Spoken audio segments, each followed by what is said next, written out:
What's up, Internet? It's the dumbass Panicos Gaming, and we're hunting for some more Galarian Zigzagoon. So, I mentioned last time that I had gotten my my switch up. Hey, what's up, Reverse? So, mostly as a test, I got some eggs kind of pre-collected tonight. This took me about, or it took the switch up anyways, about an hour and a half to do this. Sorry, an hour and a half, about an hour, and we got about 120 eggs out of it, a little bit more actually. So, I'm going to go for the first 30 minutes tonight. I'm just going to hatch. I'm not going to collect any eggs. Just because I want to see how many I go through. And then, just so that way I know. And obviously that will vary with other, like, you know, other eggs that have different egg rates for, like, you know, other Pokemon. It will take longer, but we're just going to do this for right now. So for the next 30 minutes or so, we're just going to be hatching some of my pre-collected eggs here. I'm not sure. We'll probably go to at least 200 eggs tonight. Again, at some point I will start collecting some eggs. I just want to try this. See how many I can get through in 30 minutes. So I just have an idea of how long these things are going to take.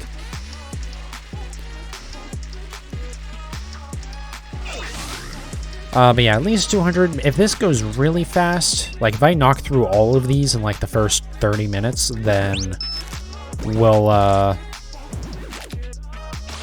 do like 300. And if I get a shiny pretty quick, then we will, we'll probably play some Legends Arceus, to be honest.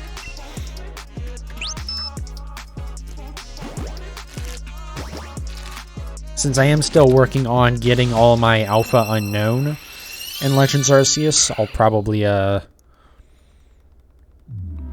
still use my main playthrough. You're doing just fine. Good to hear.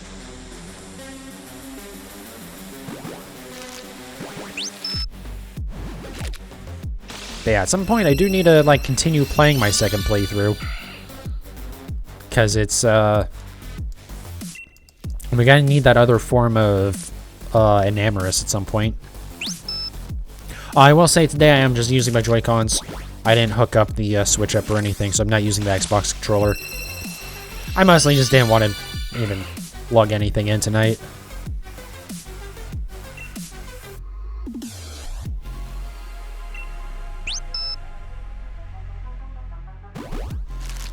But yeah, hopefully we get this tonight. It would be really nice to get this, and then I can start working on Darumaka, Darmanitan, whichever one it is. Darumaka, I think, or Darumaka, whichever one it is. That's the unevolved form.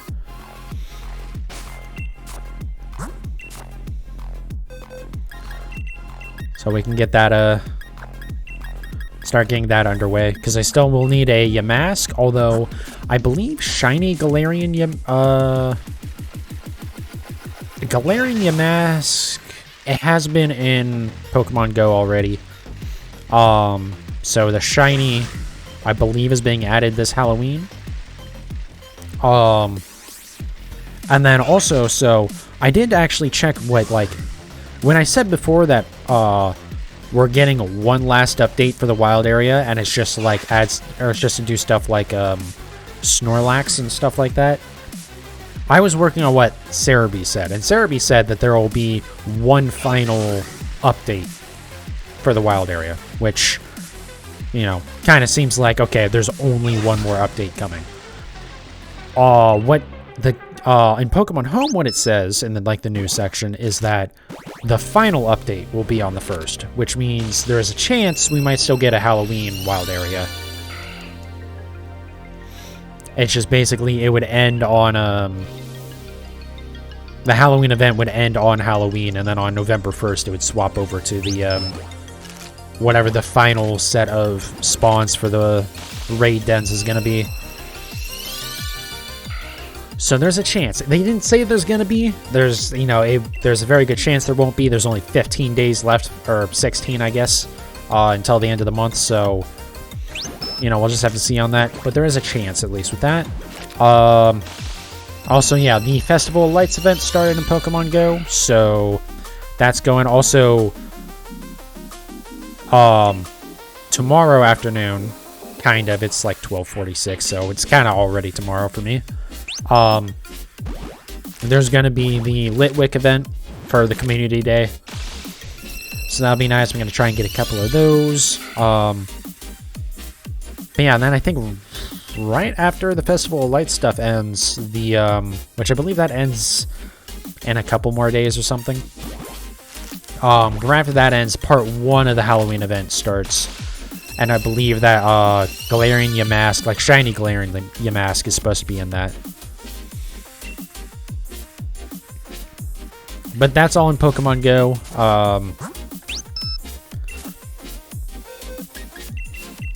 So yeah, I think maybe one more event in this, but there definitely will not be a wild area event to celebrate the launch of the new games like there was with BDSP.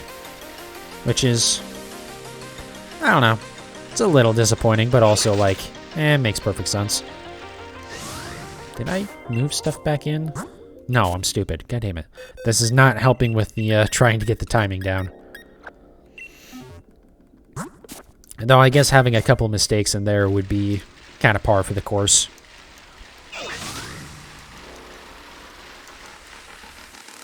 I will say that so far, it's looking about 2 an hour, or 2 a minute, so about 120 an hour, which would be about, you know, just slightly slower than how fast I can collect the eggs, which would be perfect.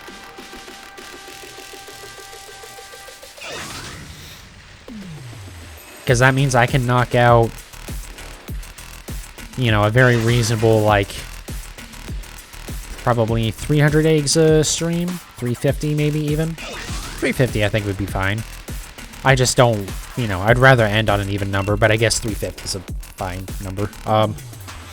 Actually, I do wonder, I'll do this math once we're done with all of this, but I wonder what that would put me at percentage. I guess we might get close to that, actually.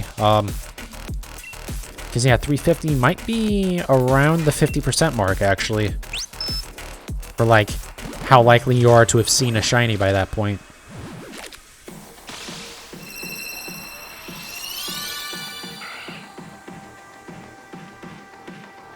But yeah, they showed off a new Pokemon in another trailer today. They had like a second stream, I guess, for Iona, or Iono, however you say her name. And in news that's really should have surprised no one, it was a brand new Pokemon. It looks interesting. It's an electric type, not surprising. She's an electric type gym leader. God, this is like a little bit loud. I think it's like all a little bit loud, but I'm gonna tweak it down just like there. That should be good.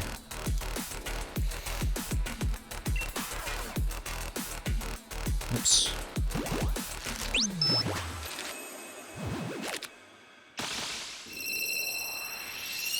Yeah, unfortunately, they did kind of already show that, despite having a voice actor for the teasers, no voice acting in the games, still. Come on, Nintendo, Game Freak, Pokemon Company, whoever we need to, like, convince to stop being lazy about that. Like, at this point, I would take even, like, you know, something like, you know, it doesn't have to actually be, like, voice acted. It can be, like, Simlish, or, you know, whatever, you know, the Animal Crossing stuff is, like something like that, you know, just something to go along with the text. But I mean, I wasn't really expecting voice acting going into Scarlet and Violet, so I'm not surprised. Just can't even really be disappointed. Just like, man. Actually, I guess, yeah, disappointed. I don't know. Like, I didn't have any expectations for it, but come on.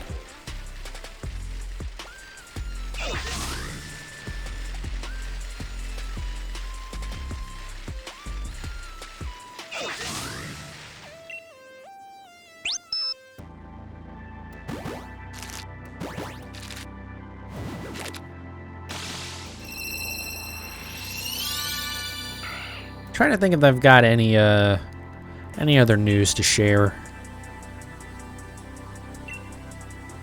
I don't think there's any more Pokemon news that has come out.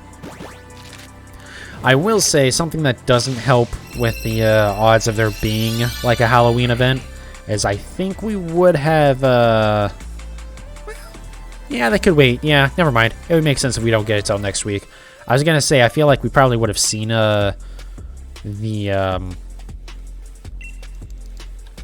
the start of the wild area event if we were going to get a Halloween one, but a lot of times they're like 10 days long, and actually next Friday would be the 21st, so it's going to be the 21st through the 31st, and that would make a lot of sense. That being said, I think if we don't, not even I think, I'm almost certain if we don't see it next weekend, like starting next weekend, it's just not going to happen. Which, again, I think it's a lot less likely now than I thought it was before they announced that they were going to be kind of ending a lot of the online stuff on the first.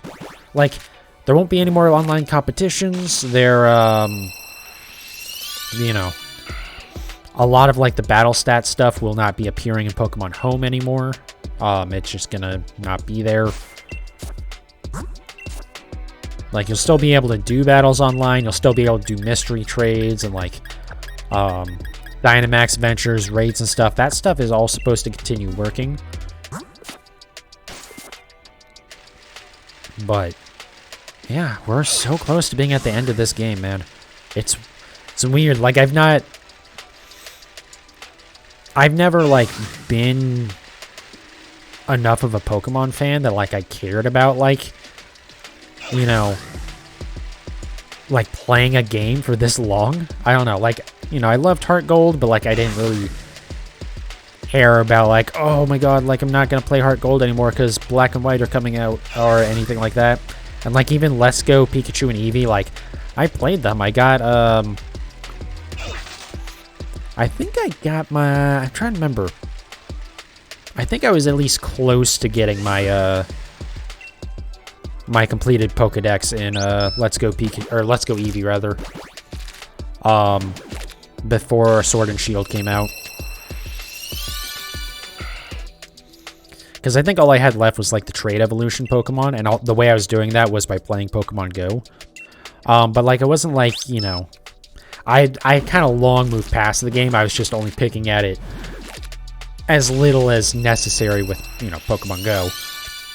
But like this game, you know, even though I've taken some time off from it at times, like it probably took, there's probably about a year during 2020, honestly, or like summer 2020 to summer 2021 where I wasn't playing it nearly as much. I was still playing it some for wild area events, but like, I don't know. Like even then when I was doing that though, like I was still playing a lot of Pokemon. I was just working on other games for my living decks.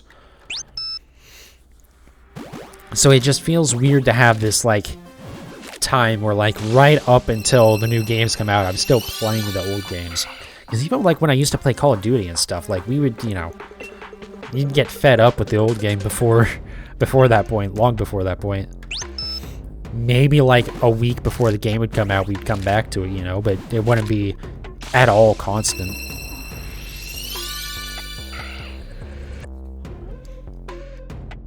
But like the closest I've ever had to like this is like Modern Warfare 2 to Black Ops, and like that again, like I was so back and forth with Modern Warfare 2 because you'd get so fed up playing a multiplayer.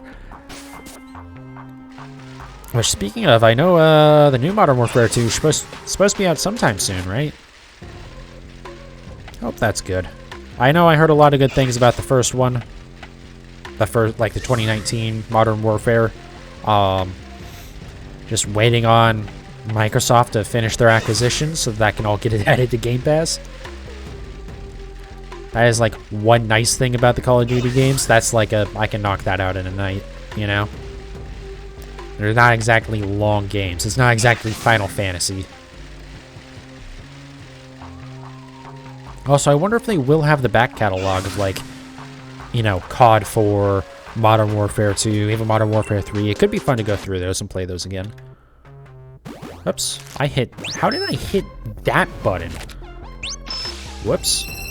I don't know how I hit my minus button. That was weird.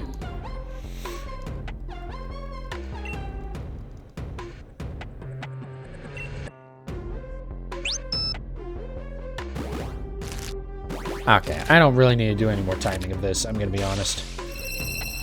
I can already tell what it is. So yeah, it's about... it's closer to, 2 every minute than, whatchamacallit, than the collecting the eggs was. The eggs were, like, a little bit faster than 2 every minute. So that's fine.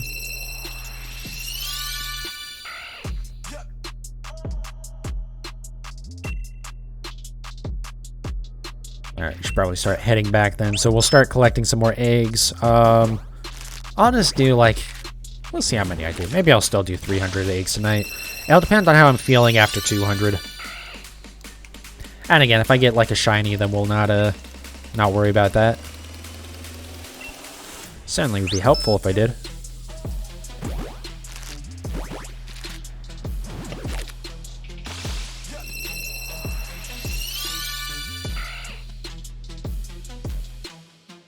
Because, yeah, that took me right about 15 minutes to hatch 30 eggs.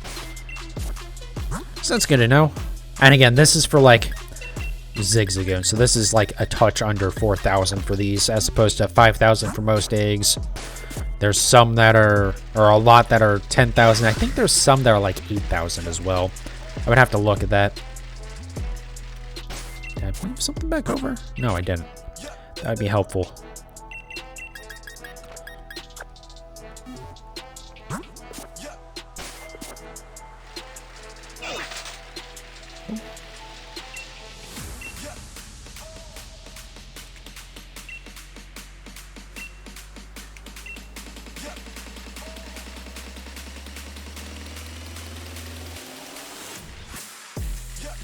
Oh, I did finally last night. I don't know if maybe Twitch got their shit together or just using a different device fixed it, or maybe I just needed to load into a private browser or something, but I got my my schedule on Twitch fixed. Because for the last couple of weeks it said, well, last week specifically, it said still playing Let's Go Eevee, even though I had already finished Let's Go Eevee. So,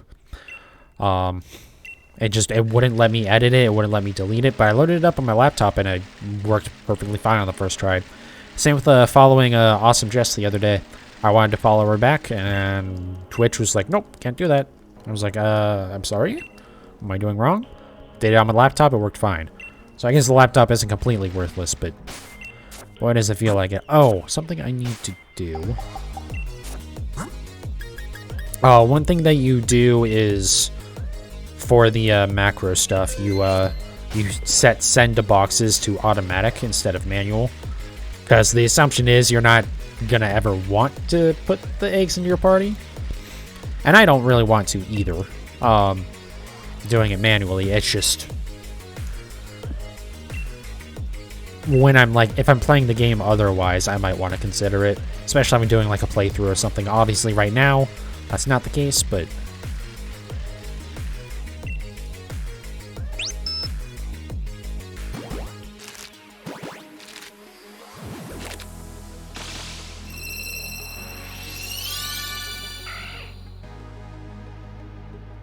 But yeah, I'll do some math. Maybe I can just start doing like 500 eggs a night or something crazy. I know those would be kind of long streams. I don't know if I want to do that, although I might have to for these Galarian forms at least, but we'll see. Again, that would require me having to recollect eggs, but I have a setup to do that now.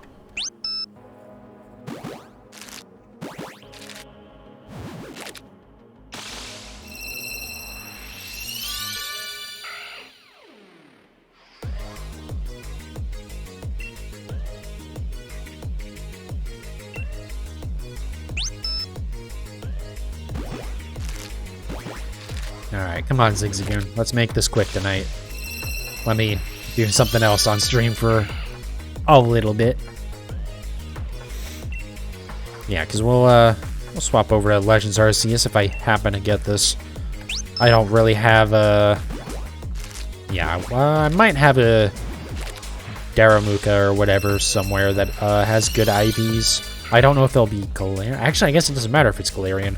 Because if it's, I believe that was a Gen 5 Pokemon. Yep. Which, let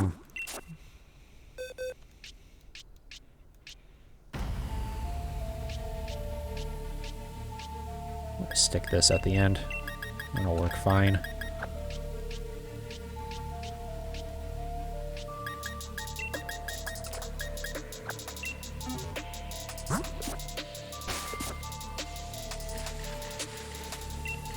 But yeah, I believe Daramuka was a Gen 5 Pokemon. That sounds right.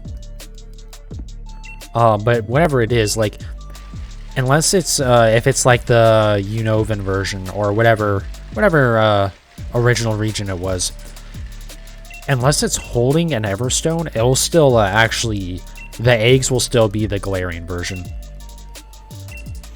Which is a little annoying, but it kind of makes sense, but yeah. A little annoying. Especially for stuff like Raichu and Marowak and Executor, because they don't, for breeding, it's always the same four, right? It's Execute, it's Cubone, and it's Pikachu. Those don't actually have a regional form. But when they evolve, if they are in the Alola region, then they will evolve into their Alola form. Otherwise, they will never evolve into the Alolan forms, which is really annoying when you're trying to, you know, shiny hunt for those. I might actually... Oh, now that I think about it, I hadn't realized. I might be able to macro my way through that.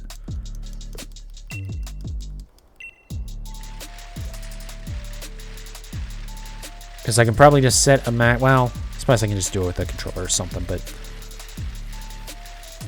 Yeah, I mean, that... Basically, doing the trade trades, not evolutions, with just the straight up trades in Let's Go Pikachu and Let's Go Eevee,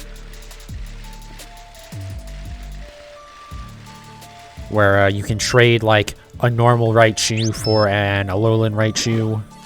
Same with Marowak, same with Executor. I think Executor. I mean, I'm not worried about Executor because I already have a shiny Alolan Executor. Got very lucky with Pokemon Go.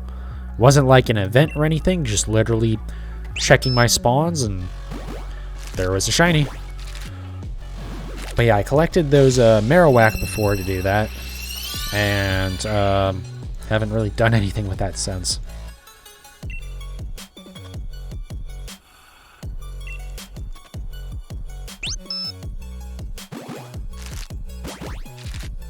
I'm actually very surprised there isn't any sort of macro for that in on the Switch Up. I guess maybe I shouldn't be too surprised though. I think the Switch Up came out shortly after Sword and Shield did.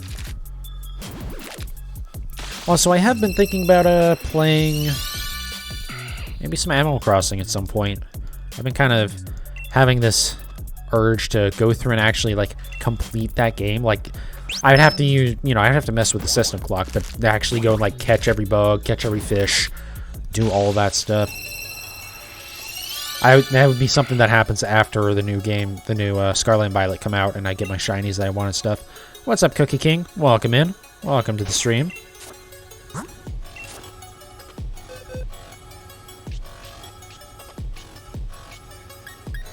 Yeah, it's something to consider.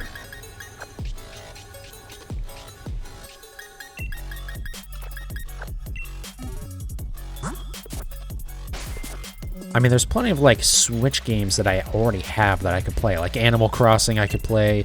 Stardew Valley, although I'd rather play that on PC, but then I'd also would like to have my, have that Intel GPU first for AV1 encoding, even though Twitch isn't updated for AV1 encoding yet, so I guess it wouldn't matter yet, but I'm not really in any hurry. I think I said this last year, actually, but maybe this year I could do it, where I start playing Stardew Valley on the first day of spring next year. Could be a fun time.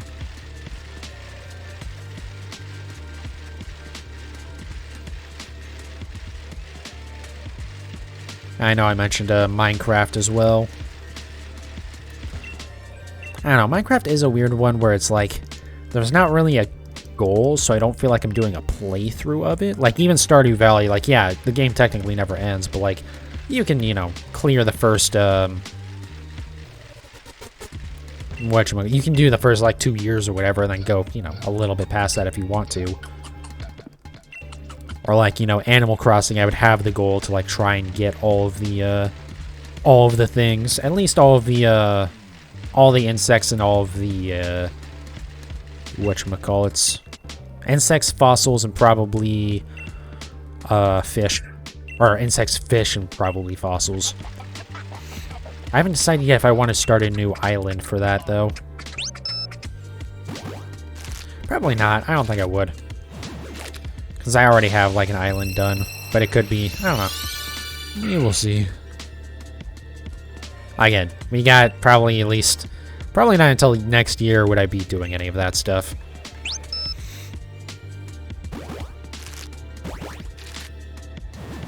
I should see if Stardew runs at 1080-60 on the Switch. I might just do Stardew on the Switch.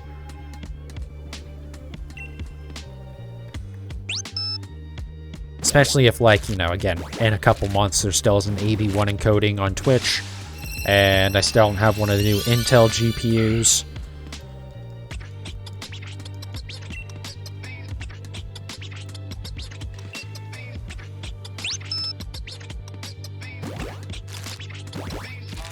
But we'll just have to see. We got a little bit for that. I mean, the Intel GPU that I want, or one of the two that I want, isn't even, like, available yet, so... Who knows? Actually, the A380 basically isn't available yet either, so, and that would be, like, the other one that I would consider, but isn't, like, ideal, because I don't care about gaming performance in any way with those. Don't get me wrong, I want to see Intel Arc succeed. We really could use another player in the GPU game, but,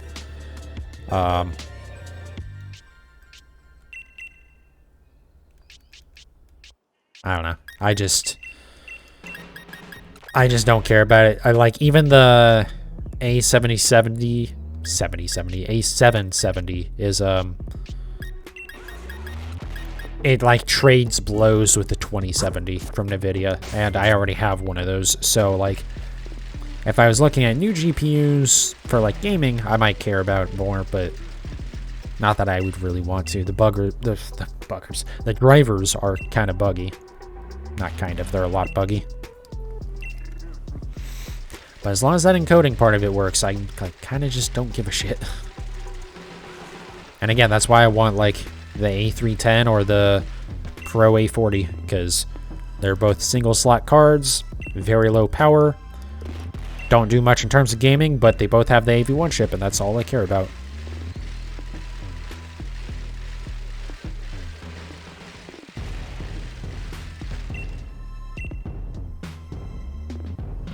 No, I would probably... The thing that would scare me about that a little bit is I do need to probably look into a new video editing program.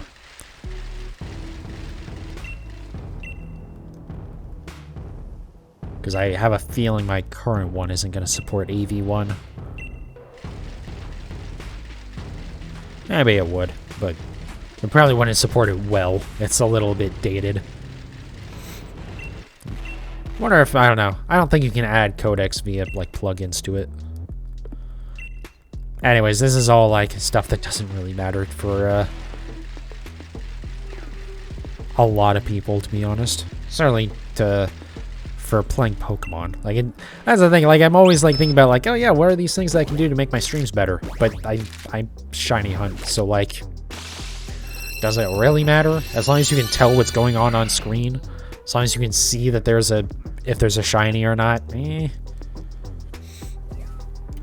But I do like trying to maximize quality where I can. Honestly, I could probably push my CPU a little bit harder too, to just like try and crank up the quality a tiny bit more for the streams, but you know. Again, it's shiny Pokemon. It doesn't really matter.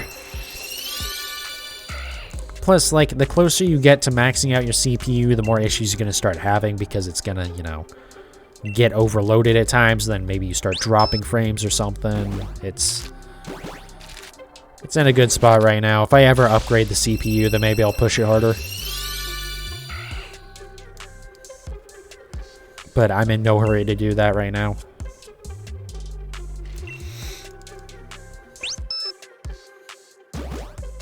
If only because that stuff is, like, really expensive.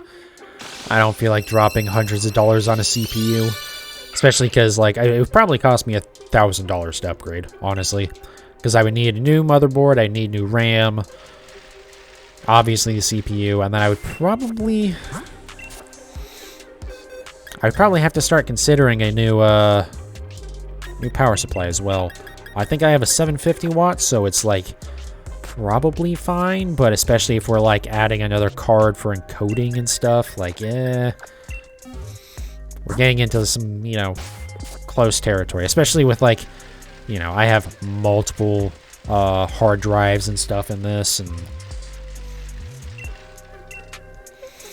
I should see, I assume a physical drive probably takes more power than a SSD. I don't know why I assume that, but I guess I just think, like, well, if you have to make that magnetic disk spin, that's probably worse than just, like, assigning bits. Maybe I'm completely off the mark with that.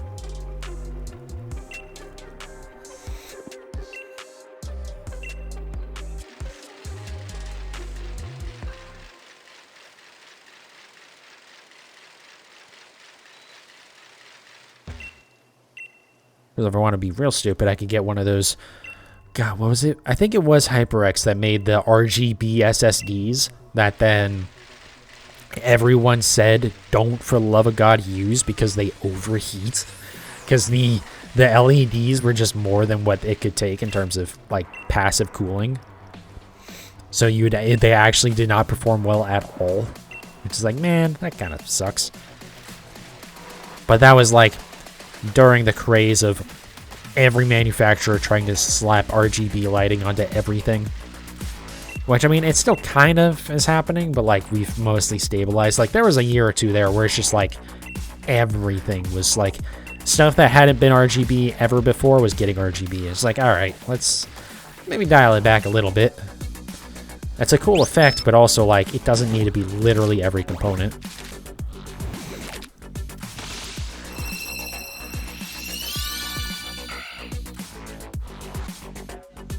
Definitely like how the front of my computer looks with it, though.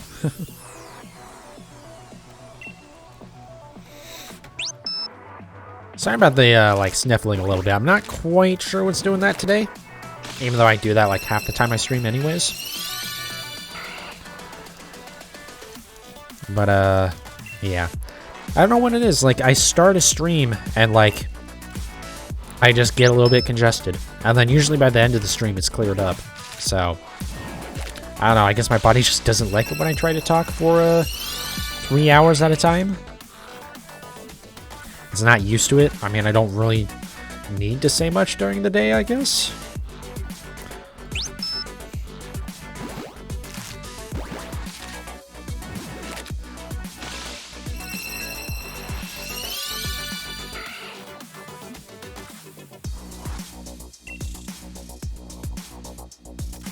But yeah, this week's going to be interesting for me. Tomorrow I have to go get a new tire put on my car, because I have one that's basically corded. That being, it's so worn that it's gone in some spots past the rubber, and it's now rubbing against the metal cords that are inside the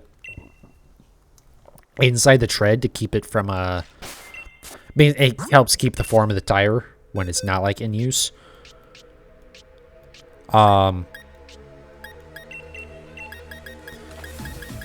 So yeah, that has to get replaced, which was funny because they were trying to tell me that I needed something that I didn't. Like, it was that stereotype where they try to upsell you on something. They're, like, trying to tell me that I need to, there's like a $12 charge for TPMS that being tire pressure monitoring system or something along those lines. Basically, it's a thing that if you have low tire pressure, it'll set off the light inside the car telling you that you need to put air in your tires.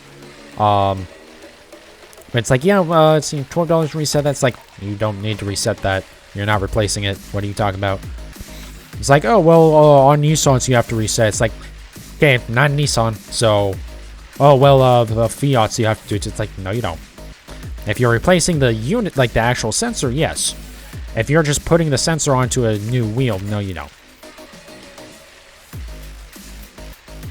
Because, I mean, you can move that, like, you can move the tires all to different corners and shit, and it'll take a second. You know, it'll not be accurate right off the bat, but it'll correct itself. As long as the sensors are still there. And, like, I just straight, like, Tom's like, whatever. If it doesn't work, then that'll be my problem.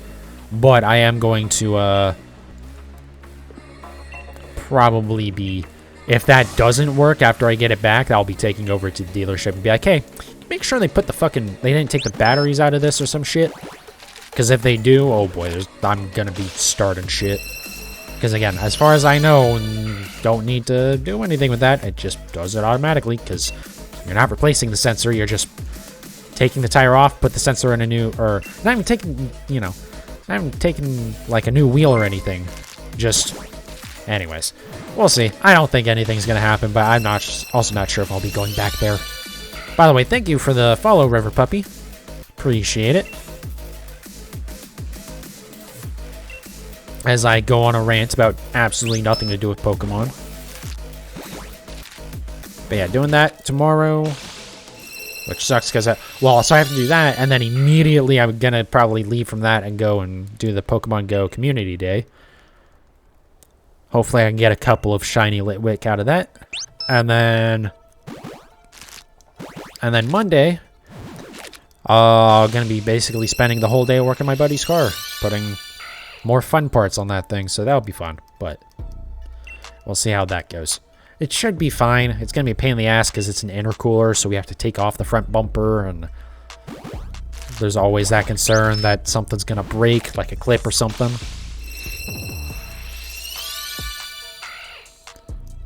But, I mean, there's things that you can do to, even if something does break, you can always go drift spec and just do, like, the quick release mounts that you can, like, see where it's, like, the two, kind of, like, pins, and then there's a rubber band between them that holds the fucking bumper on. It's perfectly fine. It's just, you know, the drift guys do that because their bumper's getting ripped off all the time, or it's constantly being moved or whatever, so it's like, well, you know, it makes sense for them. It just looks a little cheap, I guess, but also like, yeah, you know, if you're doing a lot of shit with your car, then it makes perfect sense. I'm hitting all the wrong buttons again. But the problem is, we don't exactly have those on hand, so, you know, it should be fine, though. Those bumpers are made to be taken off. You just have to be, you know, not reckless about how you're doing it.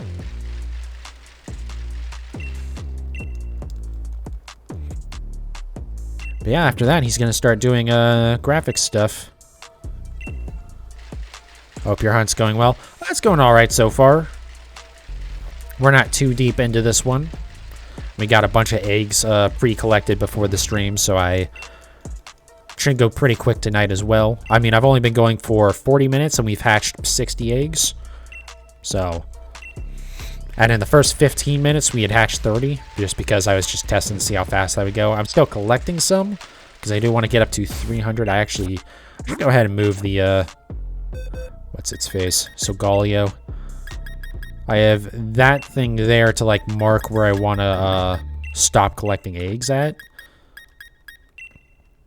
So what is that? 1, 2, 3, 4, 5, 6, 7, 8, 9, 10. Okay, so we'll put him in there. So if we get past that point on eggs, then we'll have to stop hatching. Or stop collecting eggs. But yeah, I think we will go to 300 today. I would like to just get up to 500. I think in the future we'll probably be doing like 3 or 350 eggs a night. Now that I'm going to probably be doing the collecting eggs before stream thing. Or rather, just off stream, not necessarily like right before or anything. Usually I work before I stream. Which, speaking of, I stream Wednesday through Sunday, so I don't stream on Mondays or Tuesdays typically. But Wednesday through Sunday, I typically start between like 10:30 and 12:30. That being PM, or 12:30 AM. And go for around like 2 to 3 hours a night. Just work on shinies. That's all we're doing right now. Once the new games are out, we'll be playing a lot of those. But until they're out, this is all we're doing. I just finished up a playthrough of Let's Go Eevee, so, you know, that was pretty much my last playthrough before the new games. You're so excited for Scarlet and Violet? Yeah, me too. I'm definitely excited for him. A little worried because we've seen that there is a method to get eggs via like the picnic mechanic, which is going to be very similar to camping in this game, it seems. And we don't know yet if that's going to be replacing breeding or if that's just going to complement it. And if it replaces it, then I'm going to be very sad because I do like breeding. It's a very nice, simple, mellow thing, you know. Can't really fail at it. There's no way to mess it up for the most part, other than like if you don't save. But, you know, if it's anything like Legends Arceus, and, you know, we have outbreaks again or stuff like that, then, you know, it won't be too bad. We'll still be able to get lots of shinies. I'll be disappointed if breeding doesn't completely return. Hope it's going to complement or be alongside. Yeah, same here. Yeah. I mean, we'll just have to see. Like, we don't know enough yet. But we'll see. I mean, that if they do that, it's going to be such a drastic change that, like, it'll just be interesting regardless. I don't know.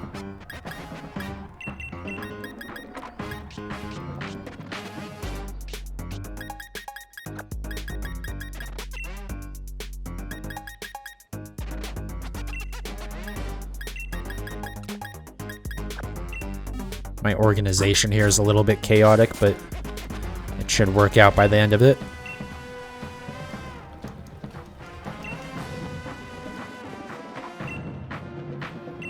But yeah, I think it's gonna be, regardless of like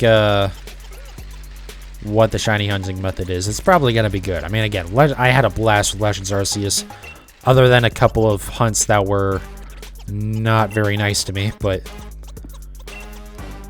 like the Hisu and Zorua. That was a interesting hunt. Currently doing Dynamax Adventures. Nice. Something I will have to consider getting back into at some point. That's another thing that, like, I'm kind of waiting to see what's going to happen with Scarlet and Violet. Like, how's shiny hunting going to look in that franchise, or in those games? Franchise.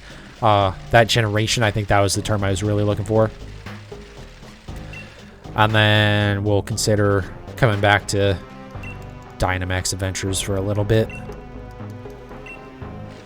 Because, I mean, right now it's probably one of the best ways to get shinies. Or for shiny legendaries, that is. 1 in 100 odds is real difficult to beat. It's just the AI is brutal, and I can't do it.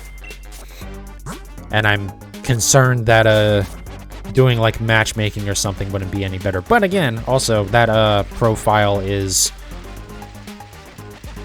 it doesn't have Nintendo Switch Online, so I can't even do matchmaking with it. Though I am really considering getting a family membership for Nintendo Switch Online, just so every account on the Switch will always have it.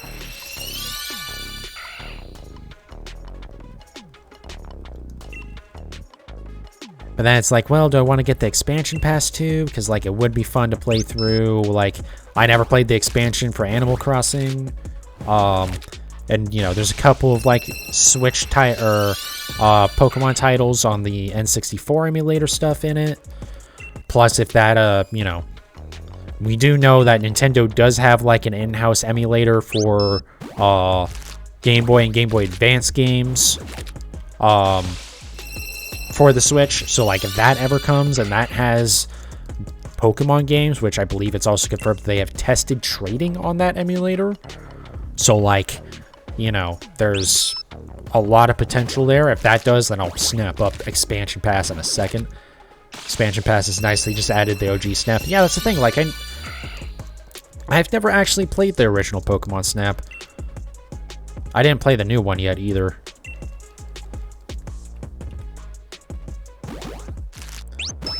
So, it'd be fun to play through that. Also, I know that could be a thing that I do for a stream, you know? That's just, like, I know that's a very short game.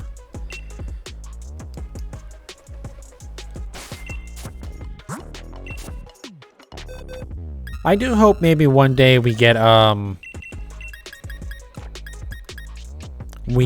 a Pokemon Snap that's more similar to Legends Arceus. Obviously not catching Pokemon, but being able to like run around in the world and like photograph Pokemon stuff instead of being on rails. I know that we knew that's what the new Pokemon Snap was gonna be, so you can't really complain too much, but it was still a little disappointing. They are adding Stadium to the pass early next year. Yeah, the problem is the Stadium, though, there's no way to import Pokemon at all. So you're stuck with the rental Pokemon, and the rental Pokemon are not good.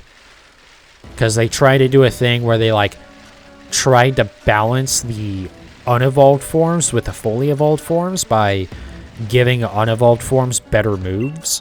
So what ends up happening is that everything just sucks. Because it's just, like... You'll have, like,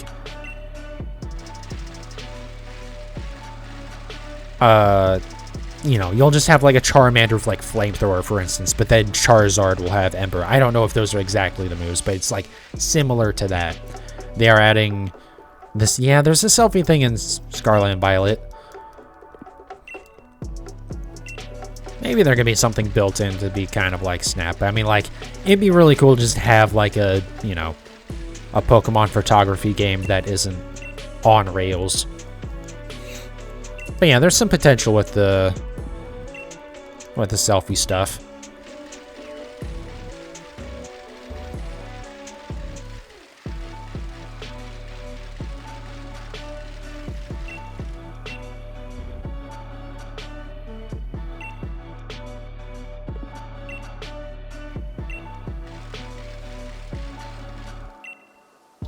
With all the selfies with your 30 Giraffarigs, yeah. I'm glad Giraffarig's finally getting an evolution. I don't know if you've seen the trailers or not, but Giraffarig's finally... I guess... Oh, wait. I think that was in... Was that in the same trailer that showed the selfies? Anyways, yeah. Giraffarig's finally gonna get an evolution, which is dope. Its ability is so good. I forget, what is its ability? I know it was something new, right? But... Isn't, I think... Wasn't one of its abilities it gets to eat its berry twice or something? Or maybe I'm mixing that up with a different Pokemon? I want to say that was something that I saw.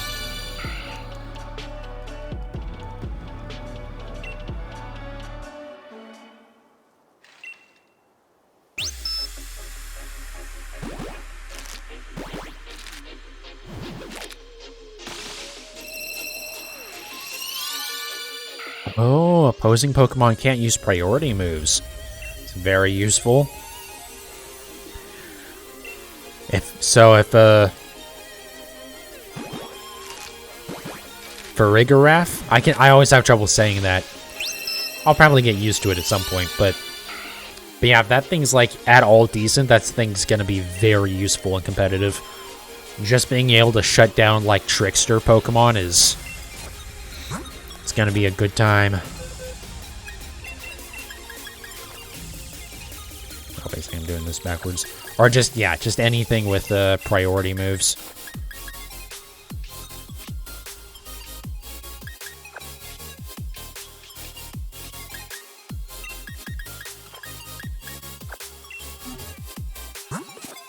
Yeah, no more follow me or taunt. Yeah, that thing, as long as it's got decent stats and a decent move pool, But, like, it doesn't have to be anything crazy, you know. And it will be a very good foil for a lot of annoying strats.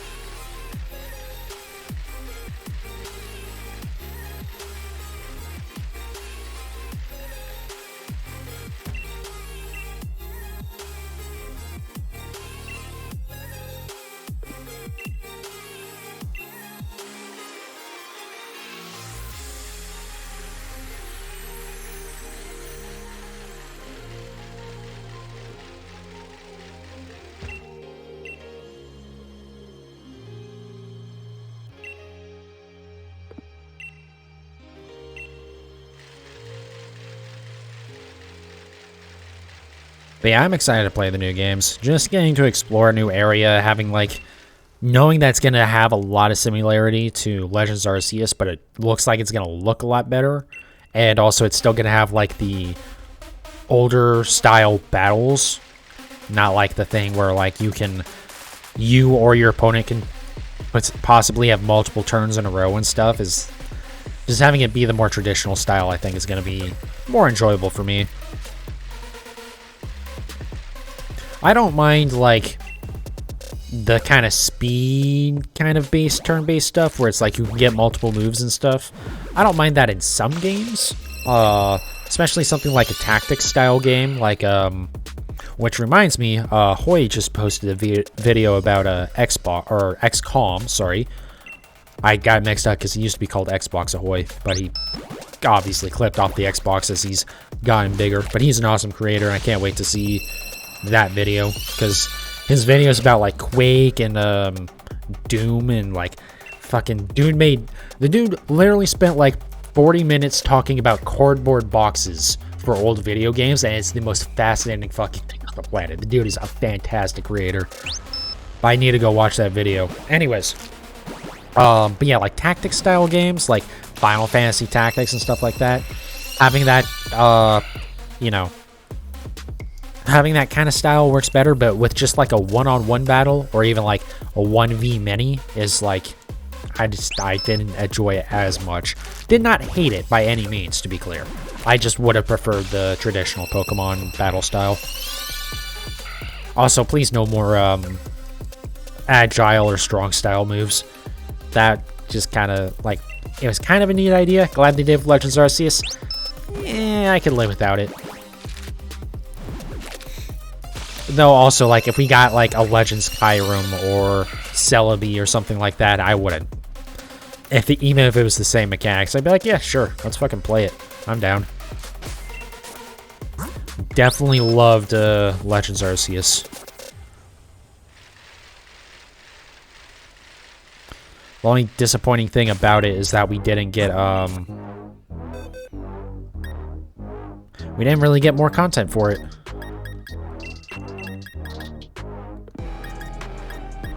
I mean, we got the Daybreak update, and then that was kind of it. We never got, like... It was just like it kind of... It didn't... I don't want to say it, like, got abandoned, but, like, it kind of did. But also, I understand, because they have the new games coming up, and it very much seems like Legends Arceus is more like a... Oh, shit, we have, like, all this new stuff we can try out. How about we just, like, try and make it a game? And then also, they kind of got at them immediate feedback about some of those mechanics before the new games come out. Did I not move? Nope, I didn't. I'm fucking stupid. God damn it. I hate it when I do that. Sometimes I forget to move the eggs back into my party. And by sometimes, I mean a lot.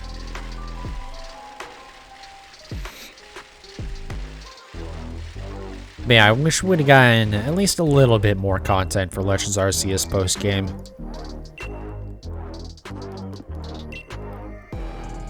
Just like, even just a second update following up on the Daybreak update would have been nice.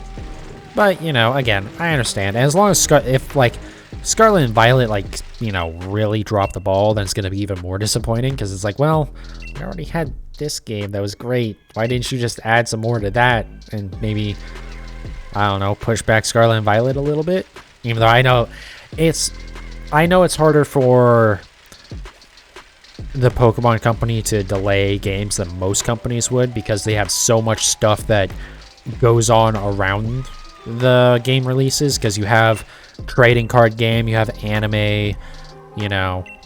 I'm sure there's plenty of merchandise that they have armed and ready for, you know, all the new Pokemon that everyone's gonna fall in love with. So, like, I get that's a harder decision. And again, I don't know. From what we've seen so far, I think Scarlet and Violet are gonna be just fine. So as long as those are good, I'm not gonna be too upset about Legends Arceus not getting more content. Do definitely want to see some more Legends-style games, though. Honestly, I wouldn't even be that upset if just future Pokemon games were just like that. I don't know. Like, I kind of like the turn-based battle style for, like, just catching stuff, but also you could still do that in that game. So it's like, being able to just run around in the world and catch shit was so much fun. Like, the biggest thing holding it back was graphics weren't great, which usually doesn't matter, but, like, Legends Arceus really got close at times, it felt like, to graphics that are so bad that it is kind of hurting it. Yes, gameplay is always more important than graphics, but there is a certain level, and Legends Arceus was pretty rough in that regard. But, you know, Game Freak doesn't make a lot of shit like that, so... or ever make things like that. Occasionally they make games that aren't Pokemon, but it's very rare. But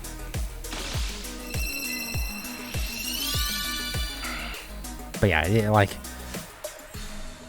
I'm trying to think maybe what I was even, like, gonna say. I just know that, yeah, graphics were not a high point of Legends Arceus.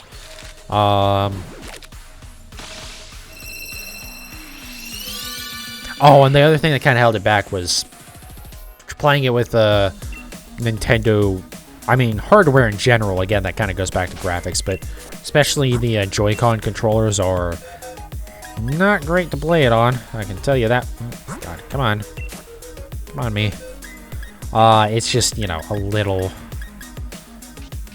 rough at times.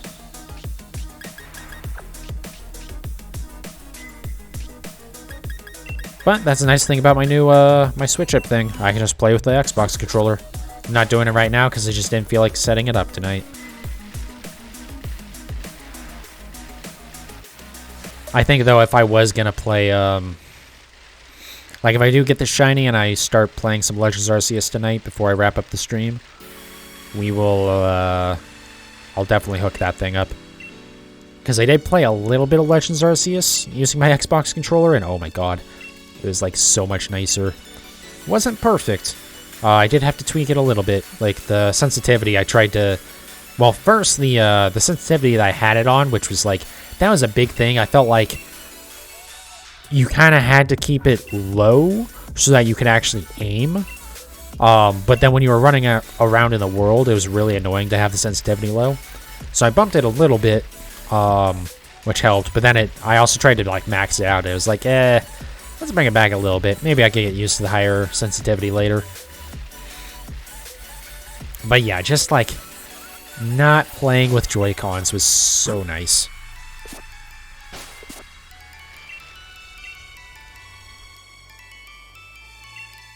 Granted, I've never actually used a Pro controller, a Switch Pro controller, or a Wii U Pro controller, or any Nintendo Pro controller. So that might be fine. I am kind of considering getting one to use with the Switch Up, because it's... just so that way I can kind of keep my head straight when, like, I switch from Nintendo to, like, PC or something. If I'm going to use a controller for PC. Because otherwise I'm going to be making a lot of mistakes with hitting B when I mean to hit A. I really wish everyone would just agree to just standardize their controller, like, the button layout.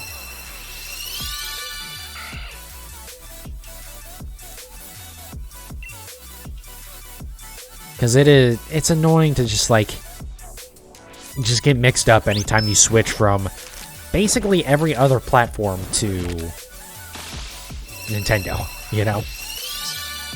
Not helping myself by dropping the controller there. But yeah, it's just like, come on, Nintendo, stop being weird. But also, like, I know there's a lot of people that you know, Nintendo consoles are the only ones that they ever pick up. So, like, if they were to switch the controls with the next one, people would probably freak out. They would get used to it, and it would help everyone else. But I don't know which is a bigger market there. People who own multiple consoles, or at least, like, you know, occasionally play on PC with a controller or something. Or people who just, like, they only have, like, a Switch or a 3DS or a Wii U or something. I mean, right now, I guess, to be fair, I'm pretty much just... No, I'm pretty much, I'm only Switch and PC.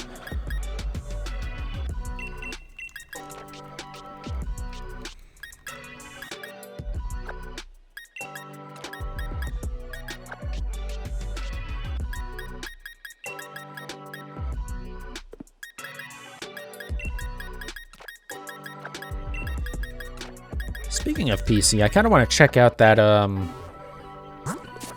what is it, Coral Island? Or whatever the Stardew type game that came out recently. It's like a mix of Stardew and Animal Crossing, it seems like. It's still early access, but that'd be fun to check that out. Did I don't think I moved eggs over, did I? Oh, no, I did. Nice. I actually remembered for once.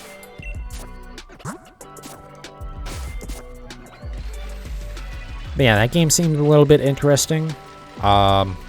There's not much content, so it's kind of a thing where it's like, well, if I do play it, I know I'm only going to play it for a little bit, and I probably won't touch it again until it actually comes out. So it might be better just to leave it until it actually comes out. I didn't see if they've added anything to Slime Rancher since the last time I played it. I played a little bit of Slime Rancher too. By the way, a second ago, I did specifically mean Slime Rancher 2. The early access that just came out like a month ago. But yeah, it's just, I know there's not a whole lot of content for it yet.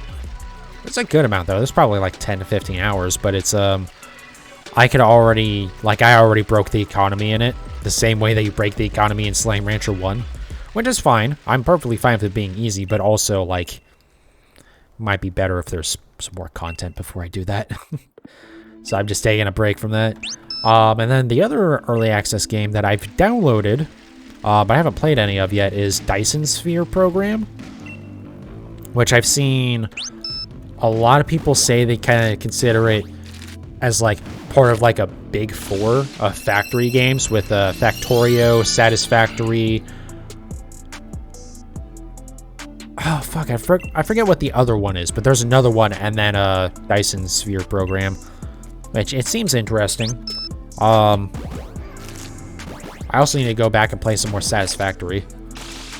I've tried Factorio in the past. I played it for about, like, 20 or 30 minutes and went, I do not like this game. I couldn't deal with the, like, top-down view stuff. Well, it's like that plus, like, there's, like, combat in it. I was like, I'm not doing this.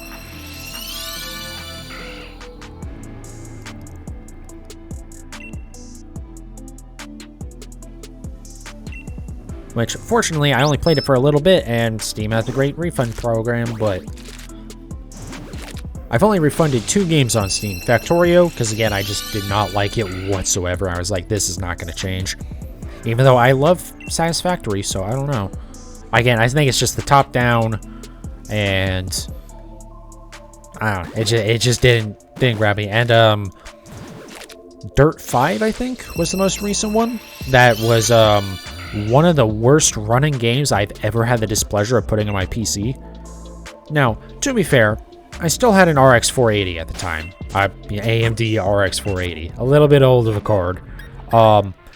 Except that was advertised as a minimum spec, and I can assure you that was no. To make that game run at a reasonable frame rate, like, not good, just reasonable, like, to get it at, like, 60 FPS consistently, you have to make it look like an N64 game. Like, not even kidding. Like, bad. And I was like, we ain't fucking with this shit, so I fucking returned that real quick. I don't know what the hell they did wrong with that game, but oh my god.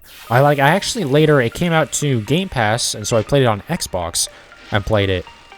And It was okay there. It didn't look anything stellar. It was 30 FPS, but, like, I kind of understood that going in, but, like... But yes, I shouldn't have to play the game at 720p, fewer polygons than a Porygon, and still be, like, struggling to hit past 60 FPS. Like, that, I don't know what was wrong. The other thing is, like, I might have gotten over the shitty graphics, but it had this thing where the models would, like, 3 or 4 feet away from you would be where they would switch their model to, like, the lower res model. So it'd go from, like, not great to, again, like a Porygon. And just... And because they were only a couple feet away, and it would switch like that, you know, like, you would be racing, and it's just constant... just, like, popping in and out with the, better... I'm very heavily using air quotes on that. Better graphics versus the, like, long-distance graphics. It's just like, fucking, this game is fucking abysmal looking like this. Also, Dirt 5 wasn't stellar. I mean, I played through the whole thing on Xbox. It was, you know, for something that was on Game Pass, which I was already paying for, I guess it worked, but it was not a good-looking game, man. It wasn't that interesting either. It's like, I'm kinda maybe interested to look at Grid Legends, but also, especially being that now it's gonna be behind Origin because Codemasters got bought by EA. I don't think so. Which is a shame. Grid 2 is actually, I'm weird about this, but Grid 2 is one of the better racing games I've ever played. I'm not gonna say it's one of my favorites, but I mean, it was pretty damn good. Decent physics, at least for the time. Love the destruction of the cars in that. Like, shit actually, like, kind of, you know, cars got shredded. Yeah, just a fun game. I liked Grid 2. I get why people liked Grid 1. I get why people were upset with Grid 2 after playing Grid 1. But, like, personally, to me, I thought Grid 2 was a very good arcade racer game. And then, yeah, Grid Autosport happened. Which, Grid Autosport wasn't bad, but it brought absolutely nothing new to the table. And, yeah.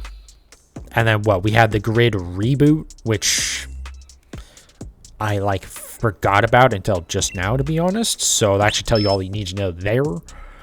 And then, yeah, Grid Legends, which I feel like I've heard nothing about.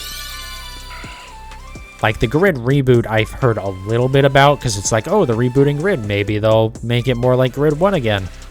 I don't think they did. I think they made it even more arcadey, actually, but... Like, personally, me, I don't care about that. Like, I'm fine with arcadey-style racers.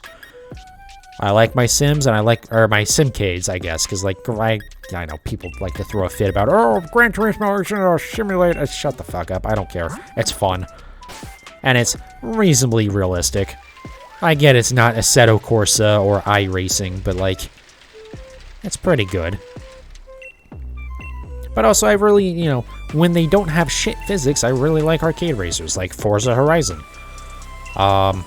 Meanwhile, there's Need for Speed Heat, which has, like, the best aesthetic of any racing game I've ever played, I feel like. Or at least they nailed the aesthetic with the fucking, the, like, kind of, like, vaporwavy, outrunny type, like, graphics and animations and stuff. But, like, you know, it's in Miami and stuff. Like, they really nailed it. Like, I didn't mind the film grain. I felt like that might be the one game that is as acceptable at 30 FPS in terms of, like, actually might add a little bit to it graphically. Not much. I still think it's better in 60 FPS, but it's not like usually where when a game's 30 FPS, it's just a straight up downgrade from 60 FPS. It's like the lower frame rate does actually add a little bit. Not enough to make it worth it, but it does add a little bit.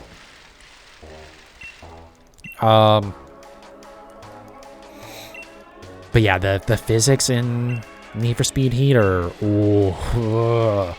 just bad. Like, they're serviceable, I guess, but Jesus.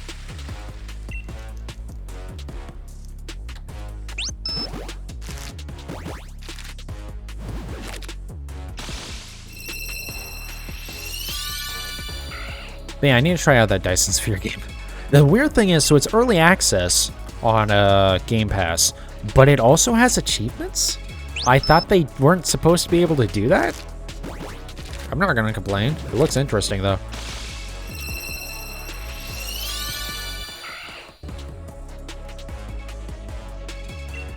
But yeah, from what I've seen of Coral Island, I know I'm jumping around with, like, different genres here.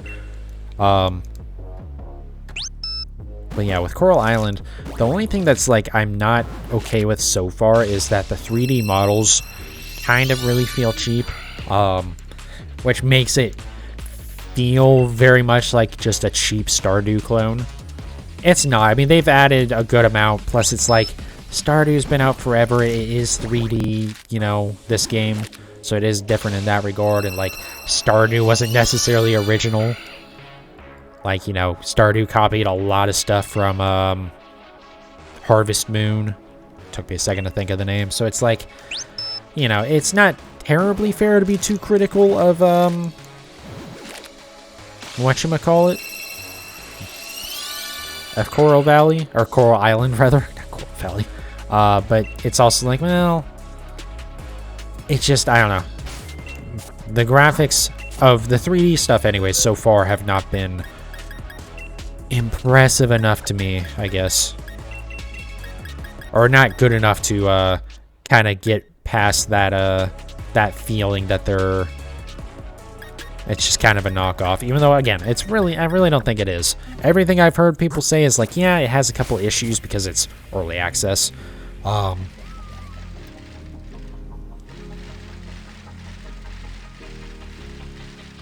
Yeah, like, it's a little buggy. There's not a hell of a lot of content to it right now. But, you know, it's, everything else they've said so far is like, yeah, it's pretty fun. It's a, you know, it's a Stardew clone. It's hard to go wrong with the Stardew clone. If you do a good job with it, I mean, you're basing your game on one of the better games ever made of all time, so... You know, you can do far worse. I will always find it funny how the first, when Stardew originally came out, I bought it, and I played it for a little bit. I think I got just past the, like, where I could refund it on Steam. I was like, this game is stressful because it's just like, there's so many things that you need to be doing, and I can't figure out, like, you know, there's not enough time to do all of them. It's, you know, it's like, it was almost frustrating because it was just overwhelming. And so I stopped playing it, and then the streamer that I watch a lot of, it came out to Xbox, so he started playing it on Xbox. So I was like, okay, I'm gonna pick this up, I'm gonna try it again. And one of his tips was, you know, early game, do a lot of fishing. Fishing's how you get money early game. So I was like, okay, I have to fish early game. You know, I have to do that. And I couldn't stand the fucking fishing. And I even tried to install a mod for it, and I couldn't get the mod to work. I don't know what I was doing wrong. Couldn't get it to work. And I was like, I don't know. I guess I just don't like Stardew, so I uninstalled it again. And then finally another time, I don't know what made me do it, but I was like, okay, I know this has to be something that I'm going to enjoy. Like, I like the idea of the farming game. I like a lot of it, whatever. So I was like, I don't give a shit about any of the rest of this bullshit in this game. Fuck the townspeople, fuck the mines, fuck the fishing, fuck everything. I'm just going to water my crops. And if somehow I have time for other shit, then I do. But I'm just gonna be a farmer. Fuck everything else. Fucking loved it. And here's the thing, I got like 2 weeks into that, I started doing other shit. But just like having that in my brain, it's like, fuck the rest of this shit. I know exactly what I'm gonna do. I know I'm gonna like it. That's it. And if anything else gets in the way, it can go fuck itself. Made it the most fun fucking game I've ever played. I love Stardew Valley now. But it's just funny, like, it took me 3 attempts to get into this game. And granted, I do know that it is it's a common thing with people that, the first time you try and play Stardew is very overwhelming because there is a lot to do. And early on, you do not have enough time to do it. But once you like get a handle on it, it is a absolute blast of a chill game.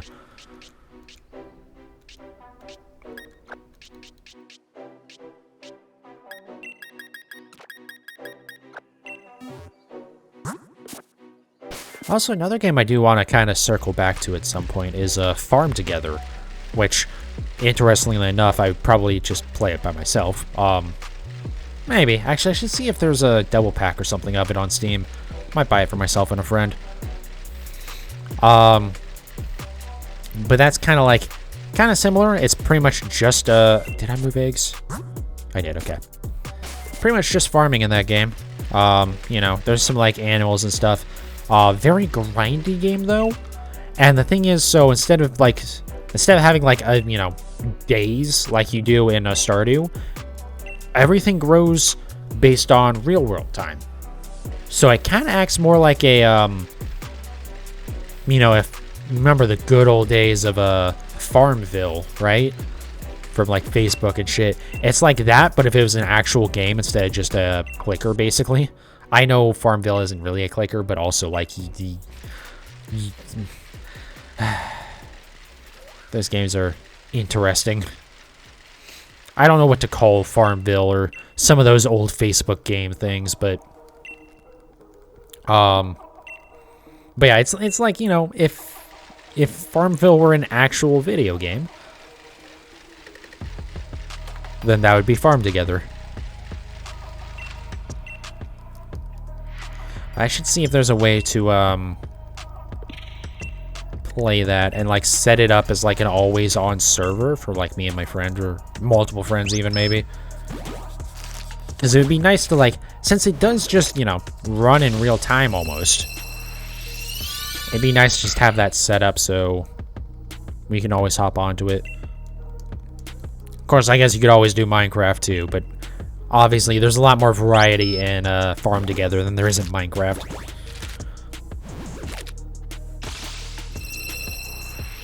But, you know, hey, Minecraft's another game maybe I'll go back to at some point for streaming.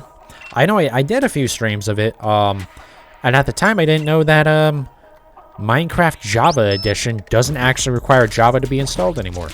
It has like its own pre-packaged Java shit, so it just runs by itself, which is awesome. I didn't realize that they made that a thing. I'm glad they did, though, because, like, that was what was holding me back from playing Java Edition. I just wasn't going to put up with installing Java for a single title.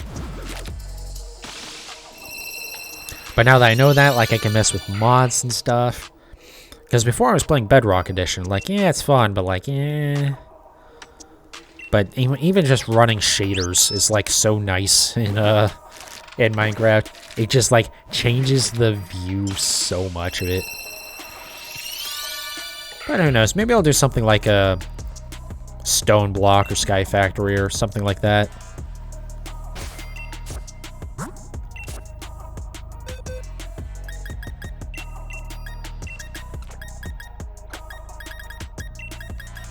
Because, like, I've done plenty of Minecraft, and that's the thing, right? Something like one of those big mod packs kind of does add goals to it, whereas Minecraft is kind of very open-ended and doesn't really have a goal. But I do also like the idea of just kind of building in Minecraft, you know? Like, I like just building in Minecraft and not worrying about much other shit, but also I don't want to just run creative mode. Like, I do like having to collect the resources, I guess. In some cases, it might be, I might turn on cheats just so for some tedious bullshit I can just do that. I don't know. But again, until the new Pokemon games are out and I've beaten them and I've gotten all my Paldean forms, that just everything else is on hold.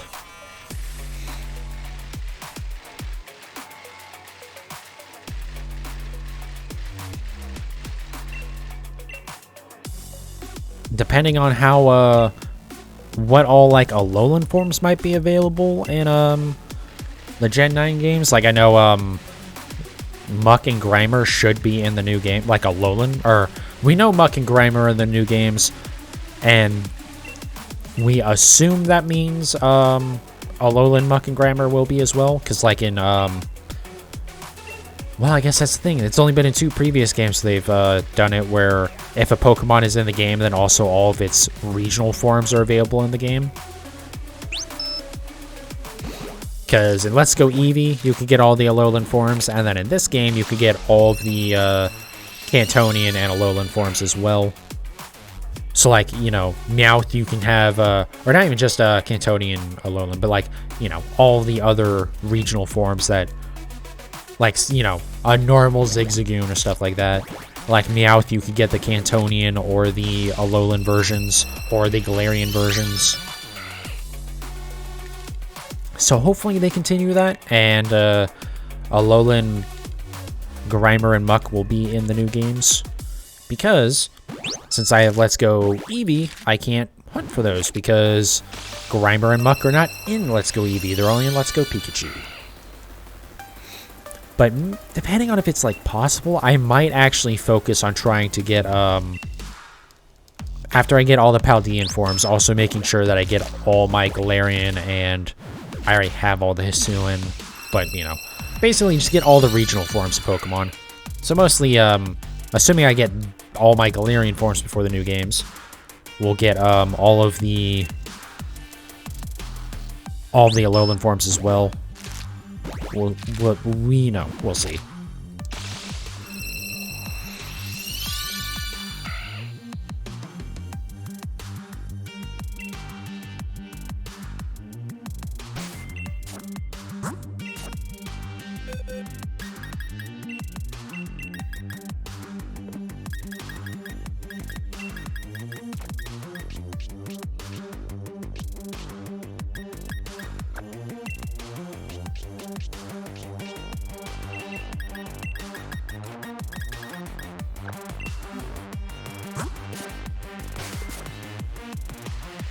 But yeah, I remember when I, like, 5 or 6 months ago at this point. I don't think it's been that long. Whenever I, had finished getting all of my Hisuian form Pokemon, I remember thinking, like, yeah, you know, maybe I can try and get all the Galarian forms, and maybe even I can try and get all of the new Pokemon that were added in Gen 8 in the Galar games. So stuff like Rookidee and the starters for Gen 8 and stuff. Yeah, I remember when I thought there was any chance in hell of that happening. And now I can't even, like, I'm not even sure if I'm going to be able to get all of the Galarian regional forms. Granted, the regional forms are my own fault, because I took a lot of time away from streaming, so I wasn't really hunting for them, but there's no universe where I was getting all the Gen 8 Pokemon in time. I'm definitely happy that I got at least all of the Legends Arceus Pokemon. And that is, like, kind of a thing, too. Like, I do want to make sure that I get all of the new Gen 9 Pokemon shiny at some point. Because, you know, I have, basically 8 generations of Pokemon games to catch up on, so it'd be nice to not fall any further behind with the new games.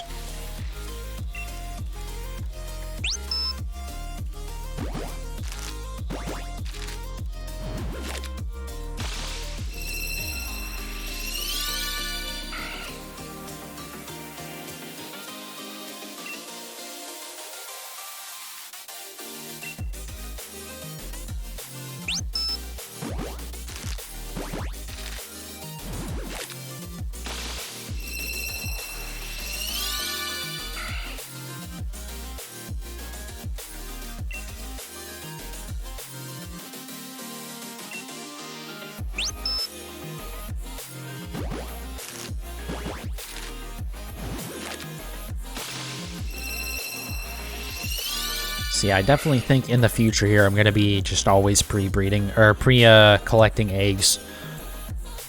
And then I'll try and do like 350 Pokemon a stream. Don't know why I went to look at the party already. Because I think 350 should put me near about like 50% chance of having a shiny. So, like, basically having every stream be a coin flip if I'm going to get the shiny or not. I like that. I think that'll work out pretty well. I guess, to be fair, it depends on the Pokemon, though, because some of them are going to take longer to hatch all of these. Because it all, you know, depends on the step rate. We'll see. I mean, we can adjust it for, you know, if there's a Pokemon that's a 10k step rate for eggs, then maybe we don't do 350 a stream. But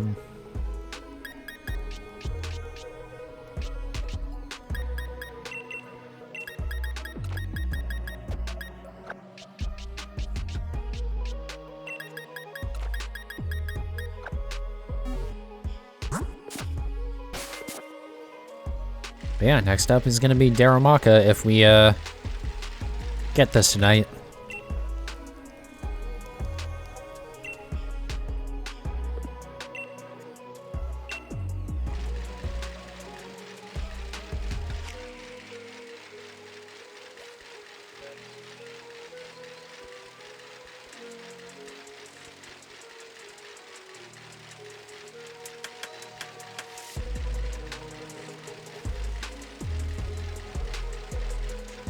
Reverse. I haven't done Dynamax Adventures in quite a while.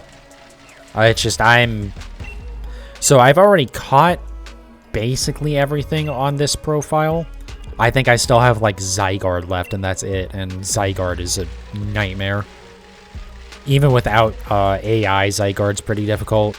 But then on the other save that I have for Sword, I was doing some Dynamax Adventures, but because that profile doesn't have Nintendo Switch Online, I have to do it, with AI, and that AI is bad. And it's just it's difficult to make myself do it because I've been burned so many times by it. Like, I've done 45 something attempts, or I've caught Suicune like 45 times, and I've probably done like 70 or 80 attempts against it. Like, that's just how bad my shit with Suicune is so far. And there's only so much you can do as a single person with all the AI. I mean, besides the fact that sometimes you'll load in and look at the Pokemon available, and it's like, what the fuck am I even gonna do here? But then, you know, other times, even when you get good Pokemon, it's just like the AI will do everything possible it can to fuck you over. And it's just too frustrating to do very often.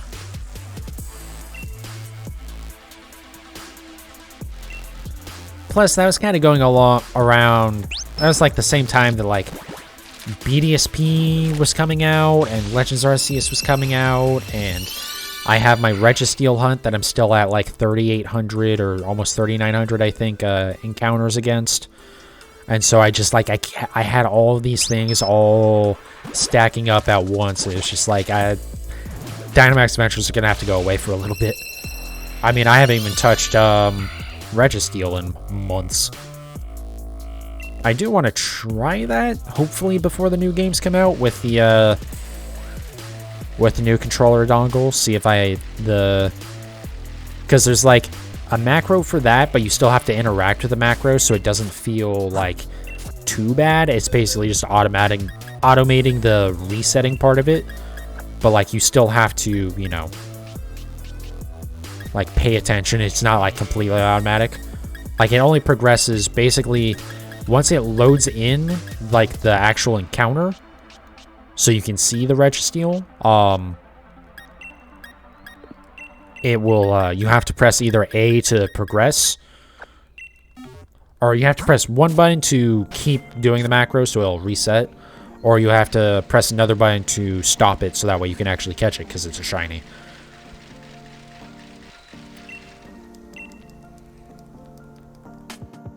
So I might try doing that for a stream, but again, I have to get out my Galarian forms first.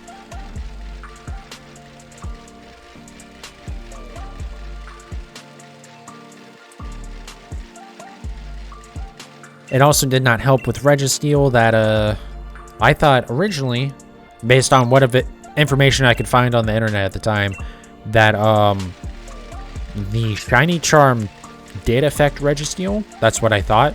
That's what everyone I could find said. And then after starting it, I don't know if it was only discovered after I had started it, or I just hadn't found the right links or whatever, but it was discovered that shiny charm, for whatever reason, does not affect the Regis in any way in Sword and Shield.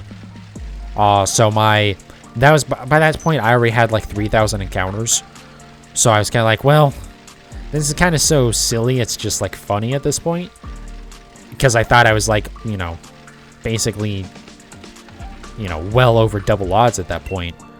And then I found out that, oh no, actually it just doesn't, you know, it doesn't do anything. So it's actually still only a 1 in 4,000 chance for the shiny. I was like, oh, so I'm actually not even close to odds.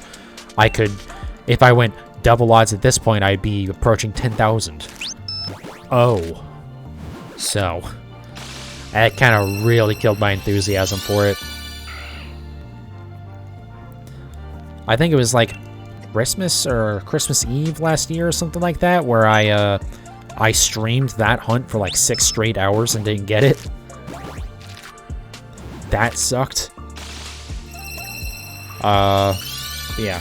I have to go back to Registeel at some point. I just... Like, Suicune, I don't know if I'll go back to on stream anyways. Because I'm just... the AI. Registeel kind of sucks just because it's taking so long. Suicune sucks because it's aggravating. Having to deal with brain-dead AI is just not fun. But yeah, Registeel I will get on stream. I almost certainly will not do the other Regis if they're, if I'm doing them through Sword and Shield anyways. And also that's part of why I haven't gone back to those yet is again, we'll see if, you know, what all is available in the new games.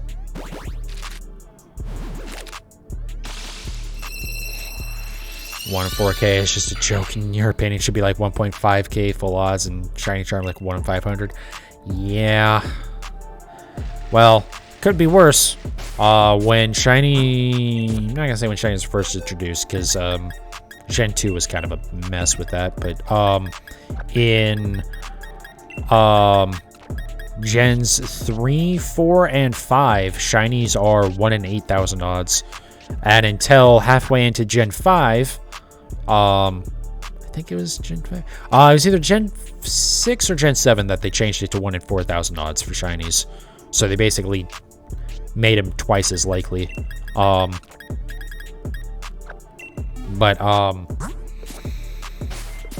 it was like the older games. That's just nonsense to be 1 in 8K. Yeah, I mean it was just supposed to be an extremely rare thing. And yeah, until Black 2 and White 2, there wasn't even a shiny charm. Now you could do Masuda method, but yeah, there was no shiny charm even yet. So your best odds in like Gen 4 were actually, oh god, I think Masuda method was only introduced in Gen 4 as well. So yeah, like Gen 3 was a nightmare for shinies. And then you have Gen 2 where it's just like, because it was, the shininess was based off of the stats. So what were effectively IVs, although I don't think they were called that at the time. So like if you actually have a Pokemon that's already shiny, you can have as good as like 1 in 24 odds or 1 in 64 odds or some shit like that to have that breed as a shiny.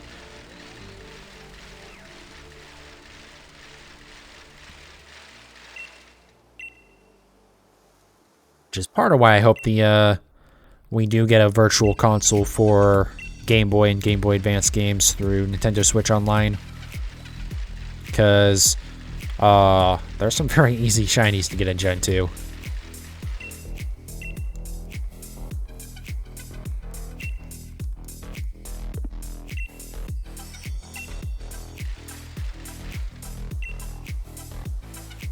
Also, I think the eggs in that you are given as a gift, not the Togepi egg, but the second egg that you get in Crystal, is like a 1 in 14 chance or something to be shiny. So the Magby, or I forget what all it can be. There's like a couple different Pokemon that it has a chance of being. But yeah, it has like a 1 in 14 chance of being shiny. And then apparently the Japanese version was even crazier because it was like just a 50-50% chance. But there was also other steps you had to go through to actually get the egg in the Japanese version of Crystal.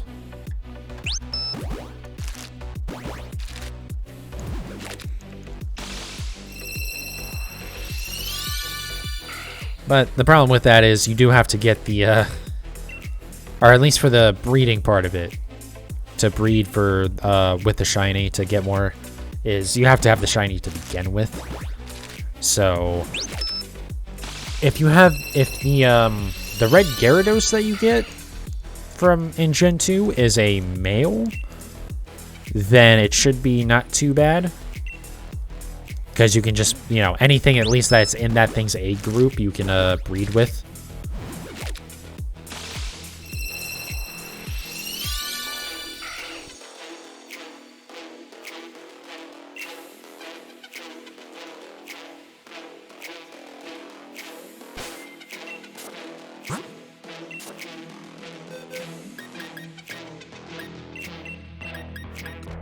Or at least like when odds... Going over odds, the odds be going up. Yeah, some sort of pity system would be nice. Like I mentioned before, if you go like double or triple odds, it should just be like, okay, you've hatched, 2,000 eggs with the Masuda method or whatever whatever you're doing. Like, all right, here you go. Just here's the shiny. Just make it so it can't go too absurd, but. It also depends, because, like, with some stuff, like, with how common shinies are in, like, Legends Arceus or the Let's Go games, like, you don't really need a pity system. But it would definitely be nice for breeding.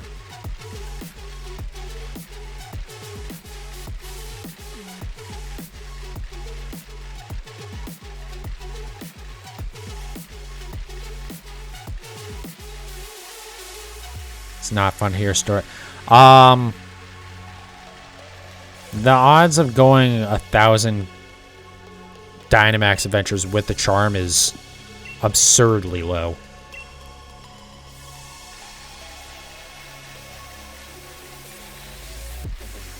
Like, it can happen, but also stuff like that is so rare. Like, even, like, the Dynamax adventures, I don't think those are even really a big problem with that. Because, again, it's, like, such a low chance of that happening, and it's a low number that you're going through.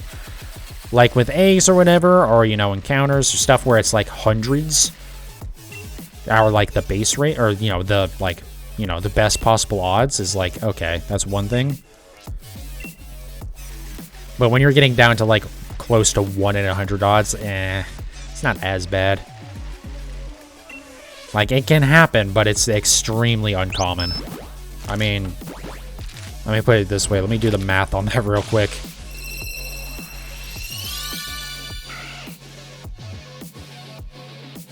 Yeah, the odds of going 1,000 Dynamax adventures with the shiny charm and not getting the shiny is a 0.00005. So 0.0005%. It can happen, but it's gonna be so rare that it almost like it's, I don't know. Like, I guess that's the type of thing where it's like, yeah, maybe there should be a thing, but also like it's literally just entirely like luck, and at that point it's, I'm trying to yeah, it's just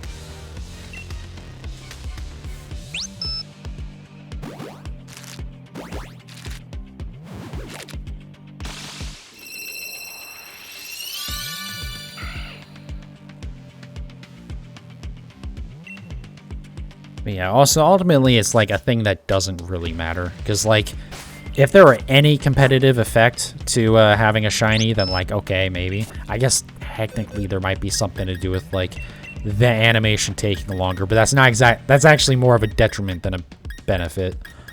I'm pretty sure. But being that's entirely just a cosmetic thing, it's like, well, it doesn't really matter. And, like, the entire point of it is like, well, you could have really bad luck, or you could have great luck, you know? You're just entirely rolling the dice with it.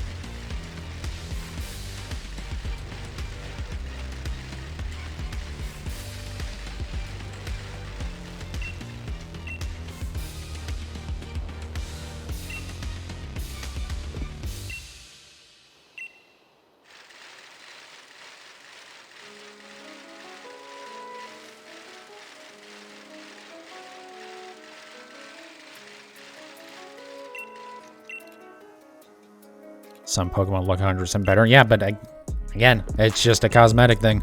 So, like, I don't know. Also, I'm going to be honest. The number of Pokemon that look way worse when shiny as opposed to way better, like, there's way more Pokemon that look worse shiny. Or at least don't look any better. It's just, like, you know, a sidestep. Because, I mean, the, you know, stuff like, Togetic or, what's the second stage one? Or no, sorry, that is Togekiss and Togetic. Are like, you know, literally all it does is it swaps the red and the blue spots. Which is like cool, but also, you know, like it, you know, it's not any better or worse. It's literally just like I don't know. Anyways. But yeah, there's so many like Stantler or Weirdeer where it's just like this ugly, like puke green. It's just like, come on. Normalization, yeah. I mean, it's, yeah, I think the dogs from Gen 8 are slightly better in their original form, just because the shiny versions of them are just like, it's almost like they put a blue or a red filter over them. But those ones aren't even that bad in the grand scheme of things. I'm also weird because, I don't know, a lot of people, like, hate shiny Espeon. But I'm like, it looks like an alien Pokemon. That looks sick as hell. As opposed to, like, Flareon or Jolteon, where they, like, you know, don't really look any different. Or Leafeon or Glaceon, where it's like, it's basically the same thing. And it's not like the ugly green, it's like a bright green, so it looks more intentional than just like the Pokemon's sick.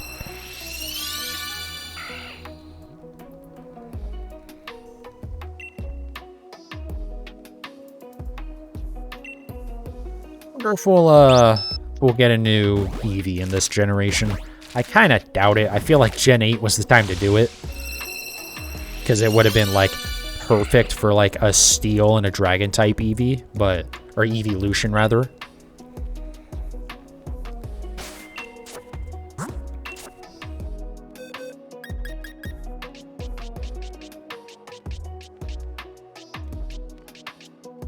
No, we only got one more box after this. And then we can kind of just start hatching.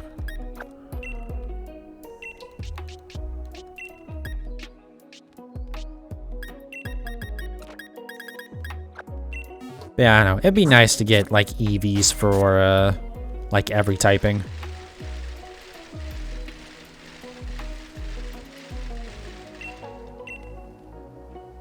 Although, then again, there is some stuff. Like, I don't know if we really need a flying type Eevee. I'm trying to think of what even typings we don't have yet. Because I know we have, like, Psychic, Dark, Grass, Ice. Obviously, the original 3. We don't have a Poison, don't have a Ghost. Fighting, stuff like that.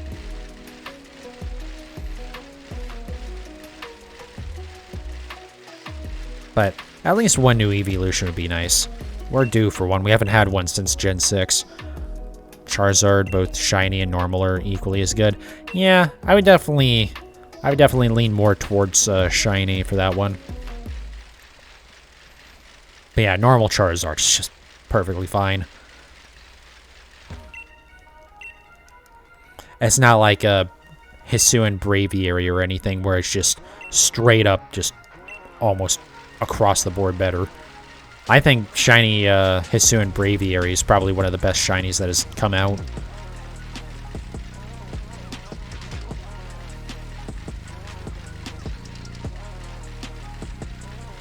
I did move stuff back over, right? Yes, okay. So yeah, we're going to try and do another, like, 150 eggs tonight. This might take a little bit tonight, but we are getting close to the point where I don't need to collect any more eggs. I can just start hatching, so that will go a lot faster. Should be able to... Yeah, we'll see.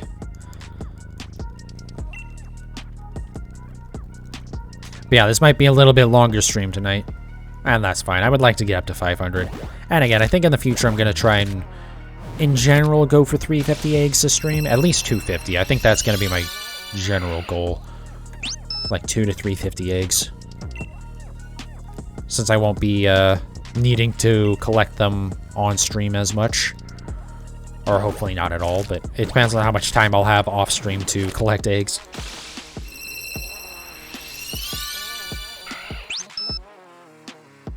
I think I might have already counted that one. We'll see.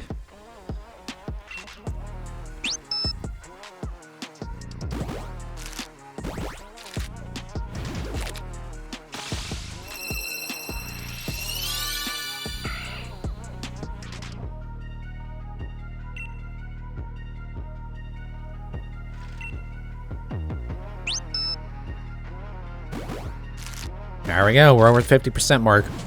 So we are officially, depending on this one. Okay. So we were more likely to have seen a shiny by now than not have seen a shiny.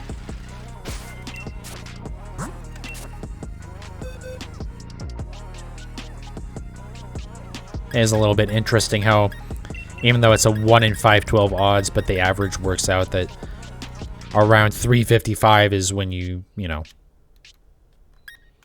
I don't know, best way to describe the probability there, but yeah, I'm on the bad luck side of the coin flip now.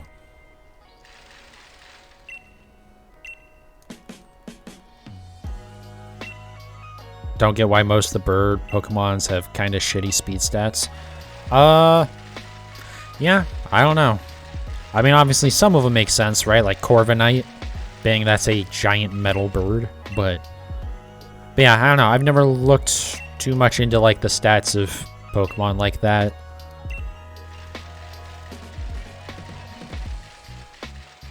It could be something about trying to balance flying types, being that most birds are gonna have a flying type.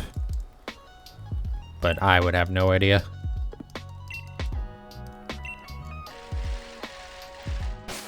Let me make sure that at least one of these gets moved back into this box here.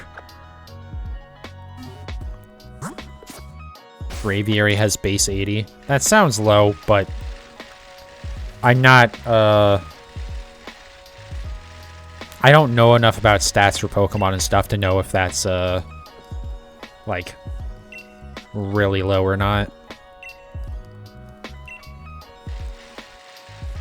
I guess that does sound low, though.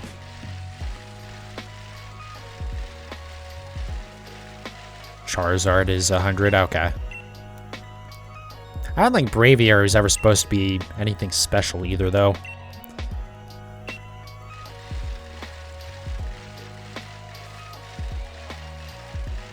Because what's the base stat total for Charizard as opposed to Braviary? I feel like typically starters have decently high stat totals.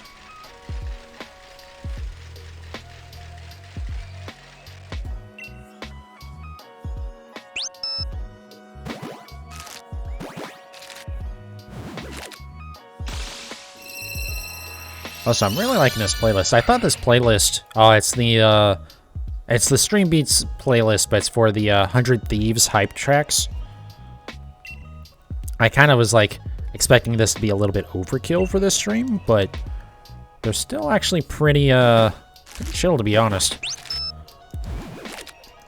Charizard is 534, Braviary is 510. Yeah, so like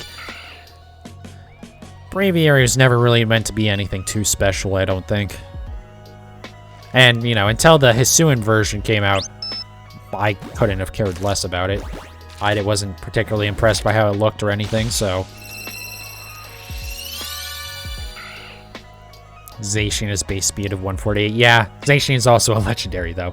I think Zacian's supposed to be kind of fast anyways. But, yeah. Braviary is, there's a reason why no one cared about Braviary before.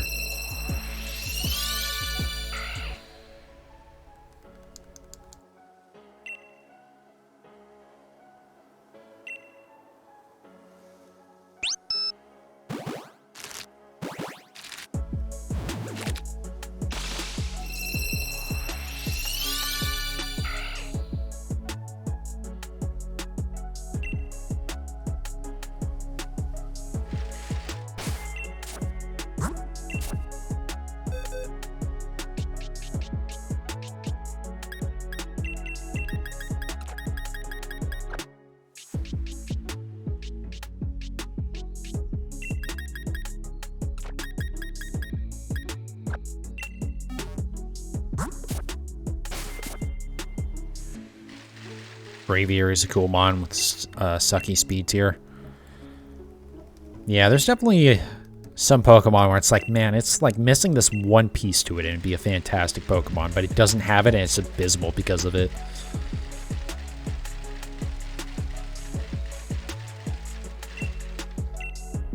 I didn't put eggs back, or did I? Okay, I did put eggs back in my party. I think, unless I never... Yeah, okay. Always worried about doing that over and over again.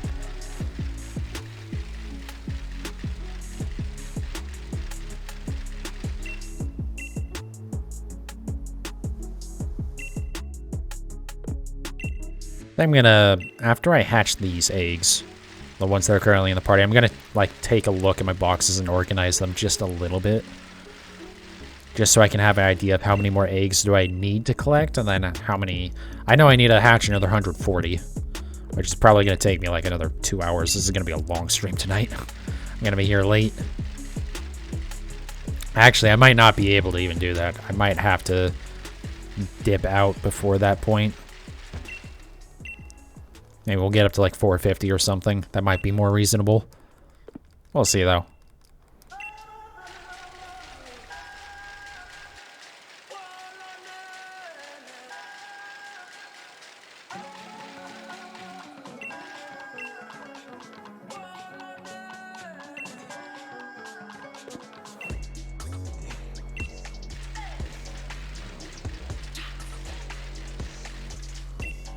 There we go, another set coming up.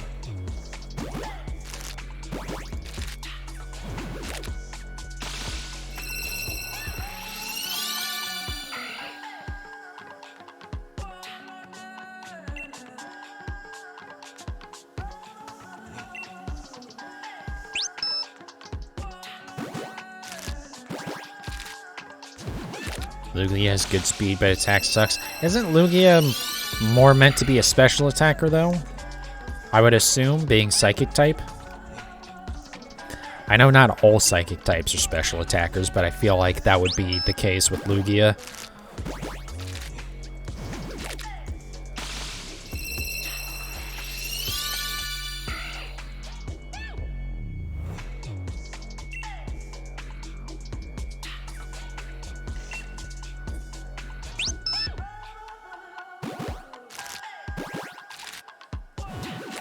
Both its special and physical are base 90. Ugh, that sucks. It sucks when they do that.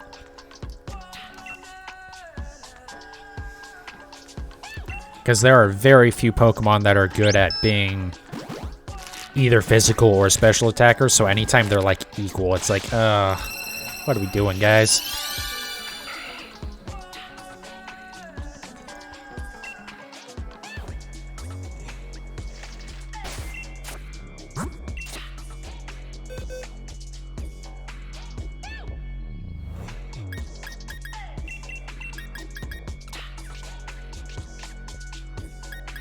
make Lugia good, you can give it Geomancy. I don't know enough about Geomancy. Isn't that the thing that makes, whatchamacallit, Xerneas so damn broken? Okay, so we have... This box is basically full of eggs, oh my god. So we need... basically one more full box, okay. Interesting.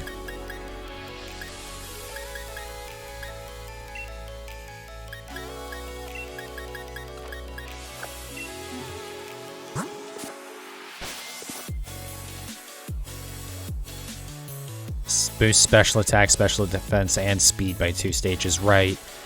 And that's the one that normally it takes 2 turns, right? But if you use a power herb, it's only 1 turn. Signature move to Xerneas. Yep, that would do it. I wasn't sure if that was it, but I had a feeling.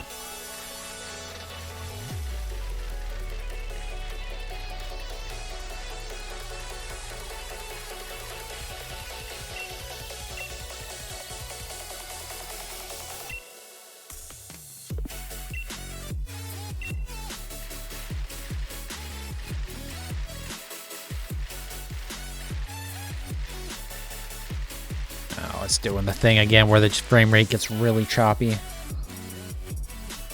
Yeah, it even happens a little bit on the stream. I don't know what the hell causes that, because it's not like I'm dropping frames or anything. I'm not getting overloaded encoding or anything. I think it's either... I don't think it's, like, the Switch either. Like, I don't think it's an issue with the game or anything.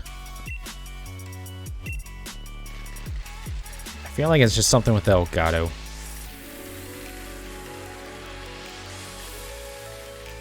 You have Charizard Geomancy. I think everyone in competitive would like to see Geomancy actually go away rather than it get added to more stuff. Because yeah, just about anything with that, as long as I can survive one, the 1 turn with Geomancy and Power Herb, then it's gonna be pretty damn good. As long as it, can make use of special attack.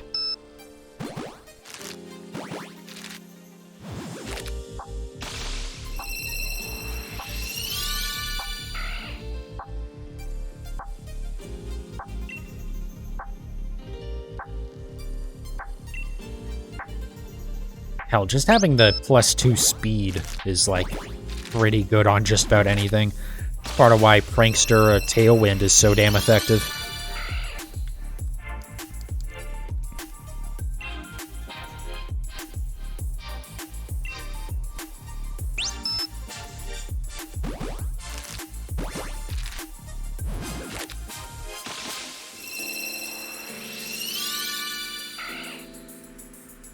Man, I really hope this Zigzagoon doesn't go over odds on me.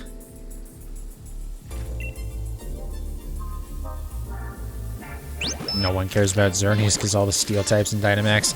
I mean, there's plenty of other stuff that's broken. I mean, for a while, we had, God, I shouldn't even talk about competitive like I really have an idea what I'm talking about, but... I mean, I know Landorus T is always an issue, and, there's always something.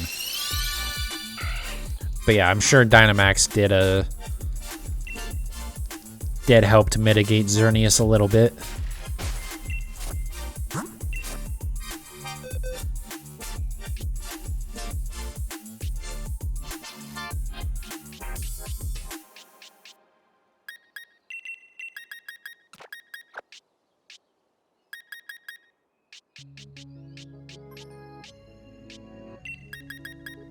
Charizard is way too broken this generation. Doesn't help that Charizard is like Nintendo's, or not Nintendo, but Game Freak's favorite at this point. Like how Charizard was in Gen 8 originally, but Blastoise and Venusaur weren't until the DLC came out. Well, they were added in an update, but there was no way to access them for a little while. It wasn't until the Pokemon Home update that they could even be imported. Meanwhile, Charizard is just like, yep, there it is. Oh, by the way, it's like the champion's ace as well, instead of like a new Pokemon. I guess it wasn't the first time they've done that though. Like Lance's ace was a Dragonite, but at least like Lance already existed in Gen 1. So like it made sense that he also was still using a Gen 1 Pokemon in Gen 2.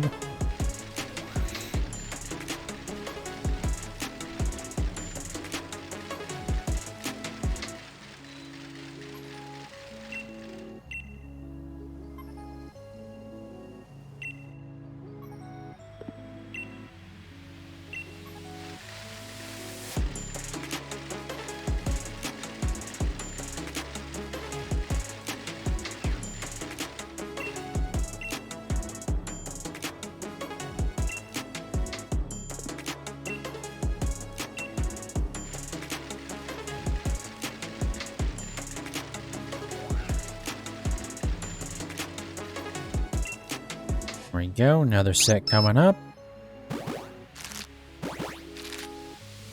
How long is this playlist? I think this is like a 7-hour playlist, right? Yeah.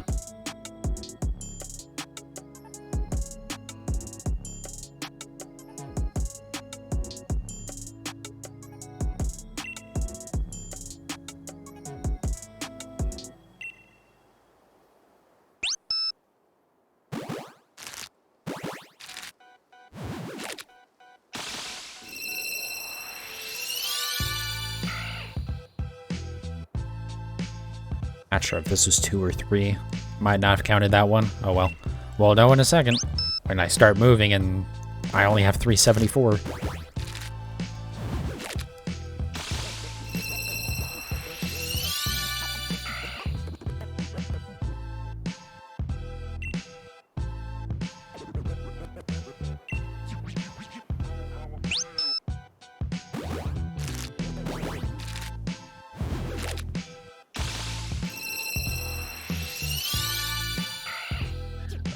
Come on. Give me my toothpaste, mongoose. Took me a second to remember what type of animal Zigzagoon is.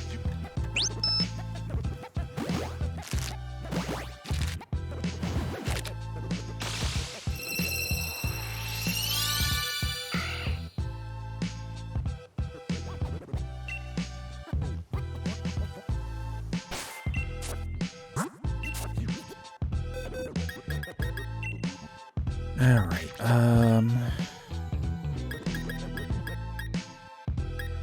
oh, wait, why did I not put that in that box? That was a decision that I made.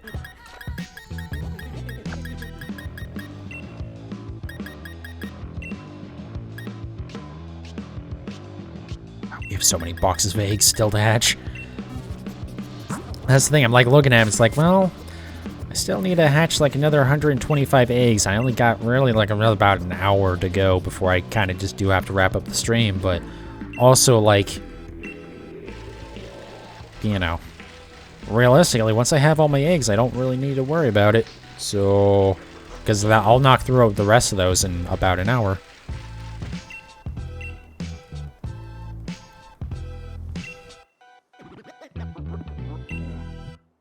Not saying Xerneas is bad, but it's hard to use compared to Groudon, Charizard, Zacian, etc. Fair enough, that makes a lot of sense.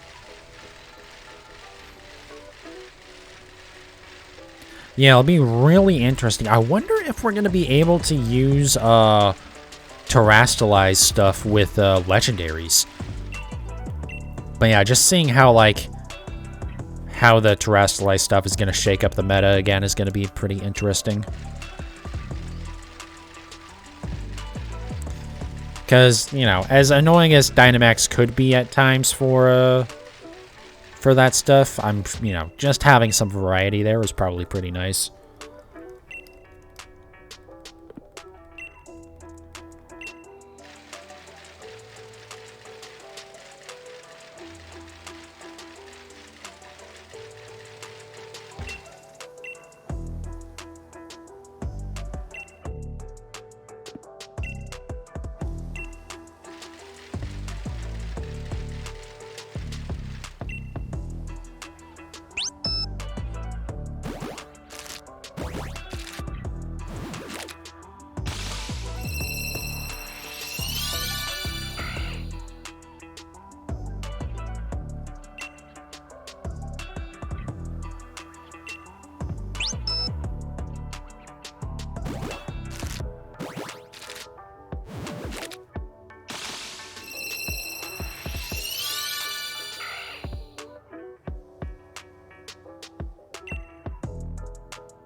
Worried Zernler's Flash Cannon and Terra that to Steel Fairy. Well, Terrestrialize is only gonna... It's only one typing. So, like, if you Terrestrialize it, you can either make it Steel or you can make it Fairy. You can't do both. Even if it, like, only has one typing beforehand, it doesn't add the new typing, it just replaces it. As far as we know so far, anyways.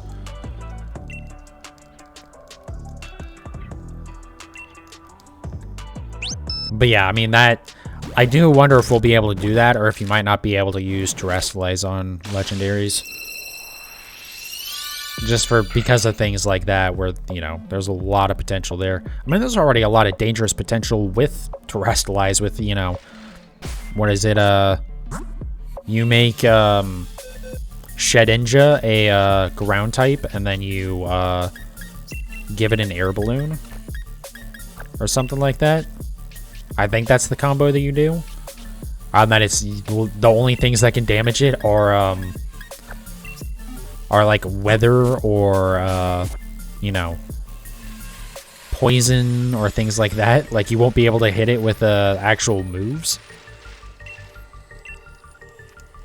I very much have a feeling that the Ninjask line is not going to be in the new games.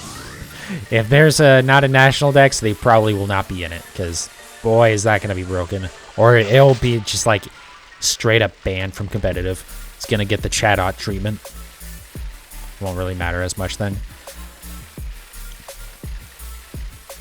Yeah, I mean, we still don't even know if, like, if you'll be able to change what Terrestrialize type Pokemon have, or, you know, there's still a lot of unknowns with that stuff.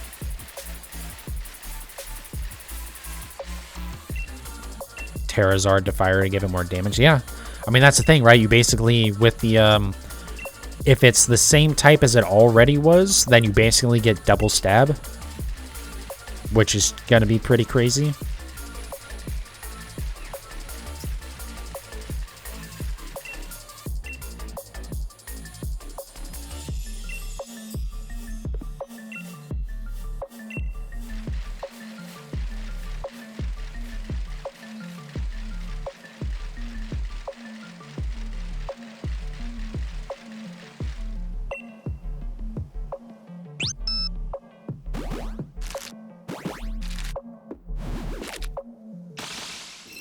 But yeah, it's going to be really interesting to play with that stuff. I wonder if it'll be a thing. I really hope they don't do this again, but I get a feeling they will.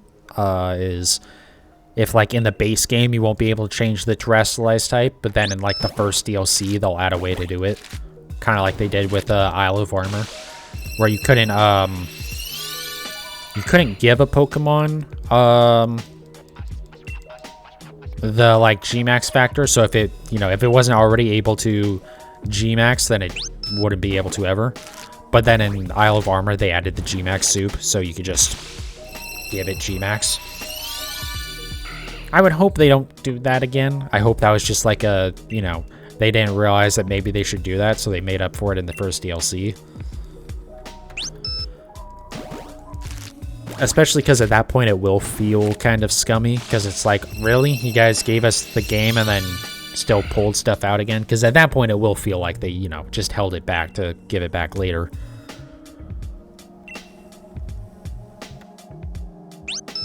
Charizard had 680 base stats, it would be most busted.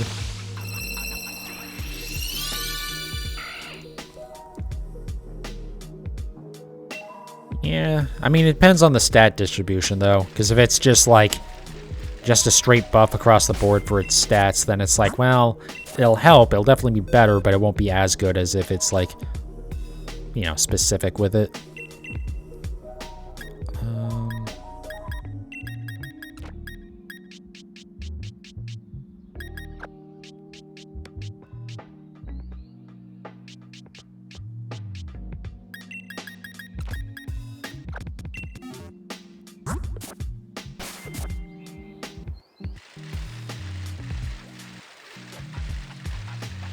But yeah, I do think so far what we've seen of the Terrestrialize stuff, it should be, it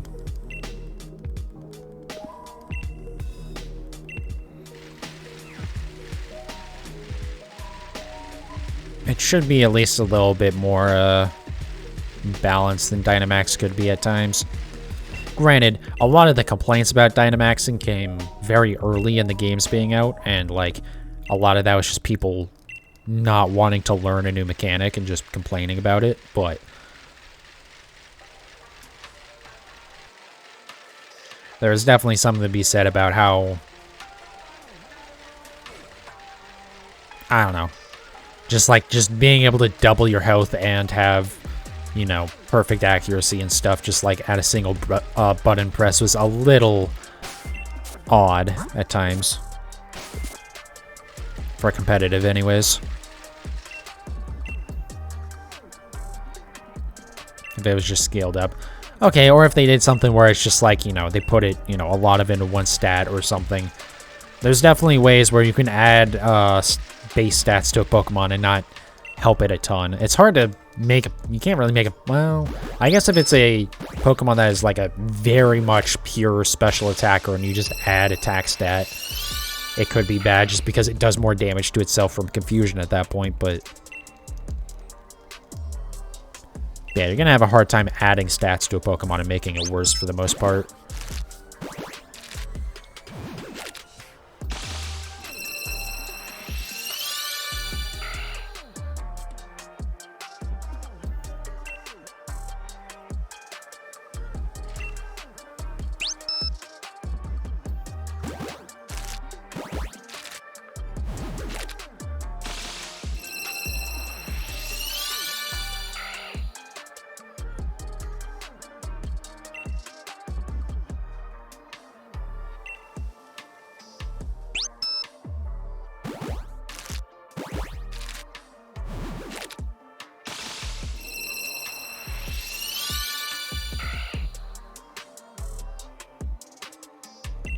Alright, come on, Zigzagoon.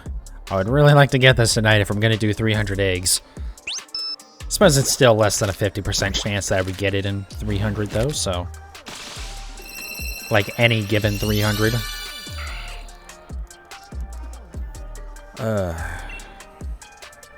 Definitely tired, though. I usually don't go this late. I guess I did start a little bit later than normal, too.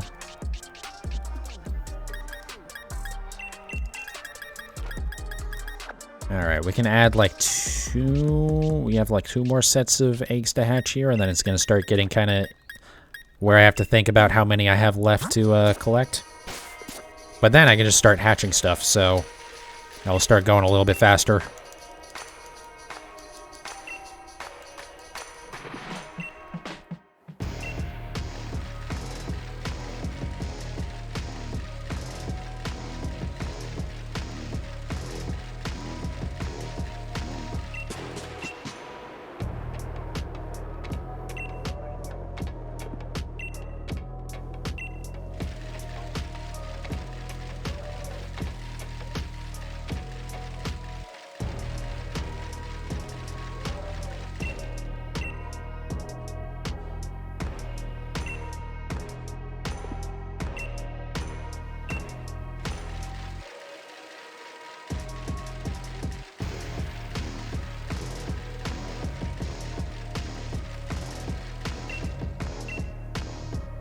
To be honest, this song is not doing it for me. I'm gonna go ahead and skip this one.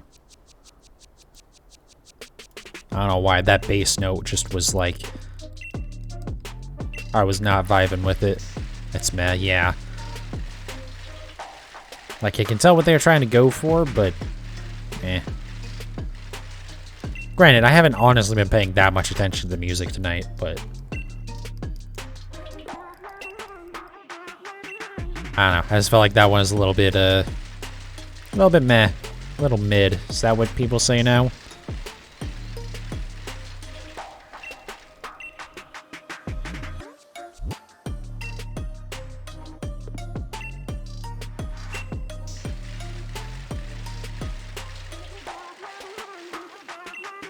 Alright, am I gonna get the Zigzagoon before 400 eggs? That would be really nice. Or just some point tonight, you know?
Alright, last one of the set. Come on. Oh. I managed to hit 2 buttons at once accidentally. I was confused why it didn't go up there for a second.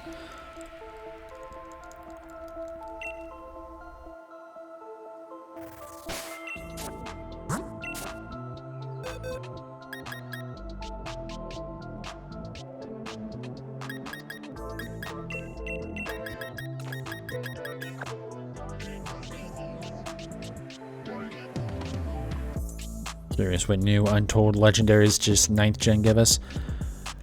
I don't know. I mean, there should be at least one more, right? No matter what. Because we already know what, like, the box legendaries are. So we don't know what, like, the 3rd is going to be. Or Eternatus or Rayquaza or, I guess not every game has had it, right? Like, Gen 2 didn't really have that, but it's... For the most part, generally, there's always a 3rd legendary. At least recently. At least since... I mean, Gen 3, pretty much, right?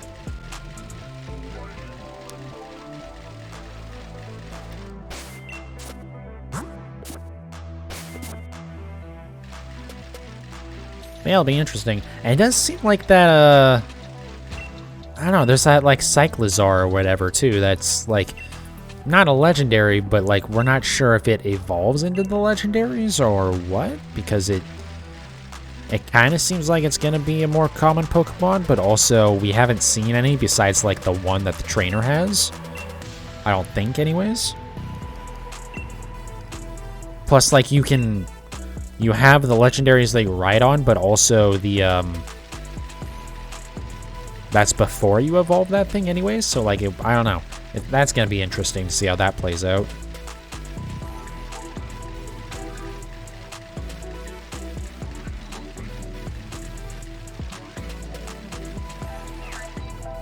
But yeah, new legendaries is always a fun time. Especially as people try and figure out how those are going to work into the metas and stuff. I already know they're going to be, but I hope they're not shiny locked. But they will be. They always are nowadays. Any, like, new legendary always ends up being shiny locked.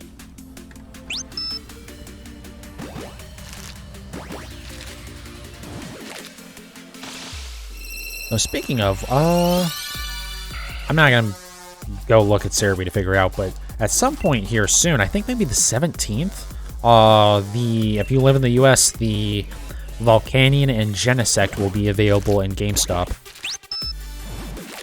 That's just like a thing to pick up. Not shinies, but just their regular selves. I don't know if Volcanion has even had its shiny be ready or be available yet. Might not have.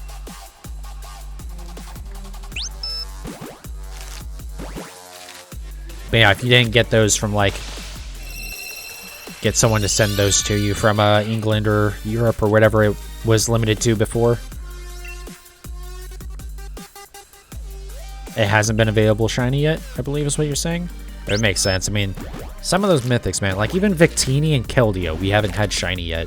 And you can even just like straight up catch Keldeo in Crown Tundra.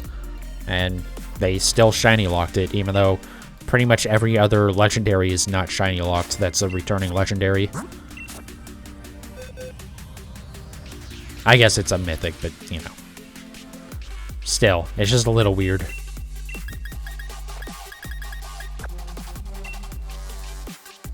Alright, so that's full. So we have like one more row there that we can still put stuff in, and then we probably have a little bit more past that. Because, I mean, we still got this box that we're, like, picking at, but we're almost done collecting eggs. I'm pretty much going to be hatching just, like, 100 straight in a second here. And hopefully at some point we get the shiny. If we do get the shiny, obviously, we'll finish off whatever eggs we have left. There's always a possibility I get 2. Which would be really nice. I can knock out Zigzagoon or Galarian Zigzagoon and Galarian Linoon in the same night. That would be pretty awesome. That would be worth taking a while to do it. Not had back-to-back shinies from eggs yet. Or even, like, 2 shinies in one set yet. I did have my, the Bergmite and Legends Arceus had back-to-back Bergmite spawn in shiny. So, like, one spawned in, or it was an outbreak. They spawned in, one of them was shiny. I caught it, and then the next one that spawned in and replaced it was also shiny. That was one of the, like, cooler moments that I've had in Pokemon. Especially because that was the last shiny hunt that I did before updating the game to the Daybreak update.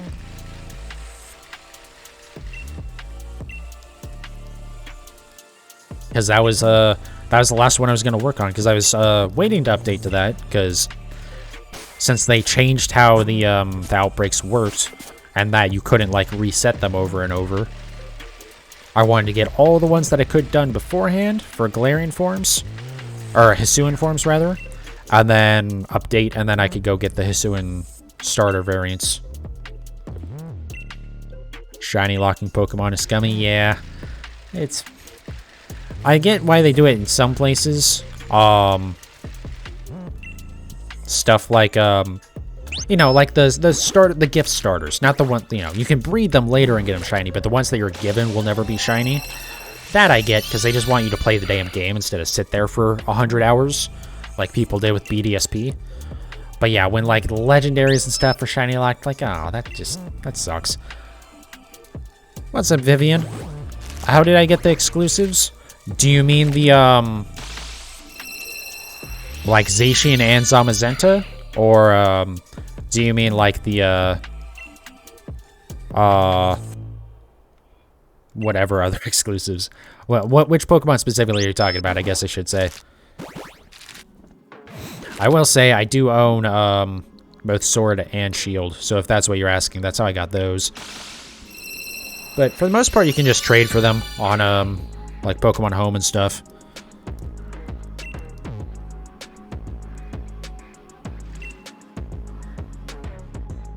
You have to complete your Pokedex to get the Shiny Charm. Yeah, so I just have both copies of the game, so I just transferred them over via Home and got my Shiny Charm.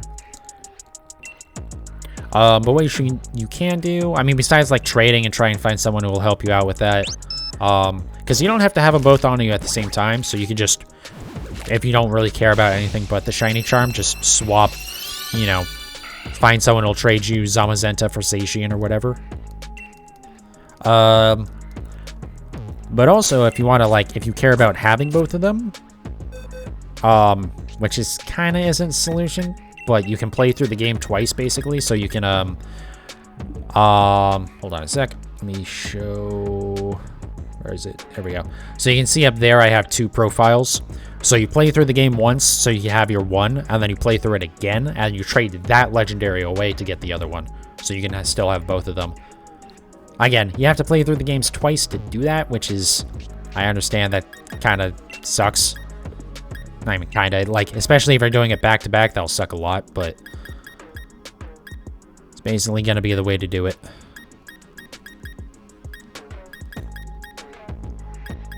Unless you want to be stupid like me and, buy both copies of the game, which I definitely don't recommend that unless you really just don't care about spending the money on it. How did I get Exotic Ditto? So, going back to what I just said, actually, so my original playthrough of Shield was just a normal playthrough. This save that I have on this profile is actually, I have the language set to Japanese. So that way I can hunt for perfect IV Dittos and not have to, like, trade around for them and stuff. Okay, I do need to see here, actually. Take a second to organize boxes a little bit. So let's move you over there. And then still got, like, 2 more boxes, so we'll move you over there. And then you over there.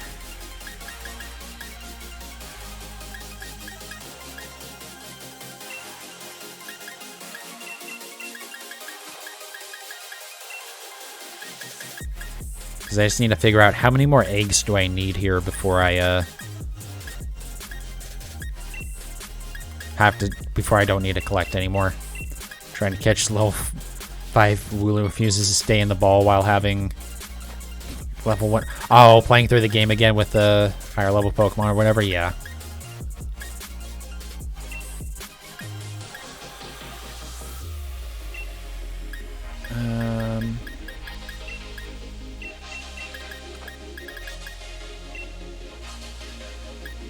So I got the Shiny Charm and the Foreign Ditto without other people's help. For the most part, yeah. Yeah, no, for this game I did it without any outside help. Because, like, all the version exclusives and stuff, yeah, I caught myself. But that's also because I had all those ready before Pokemon Home was even out. So, like, I could just, why did I do it that way? Alright, actually, I guess it works. So I need 7 more eggs. Do I have any? Yeah, so 7 more eggs, basically. Okay.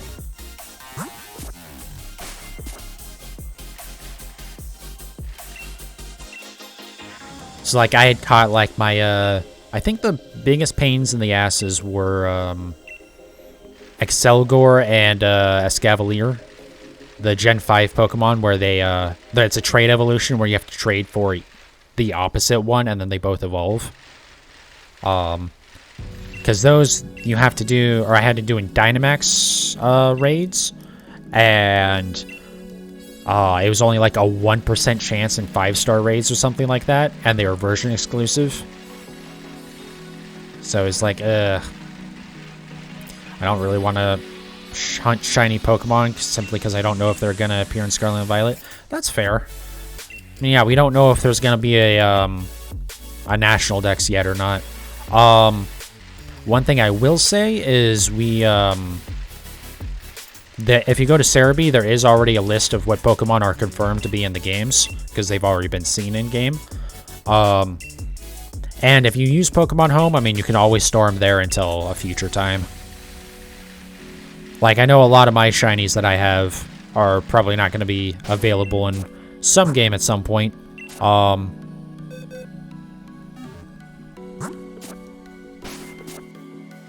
But it's just, you know, they just sit in storage for me anyways.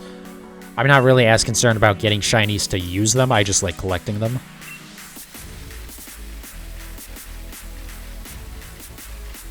But yeah, I definitely get not wanting to shiny hunt because the not having a national dex is kind of lame.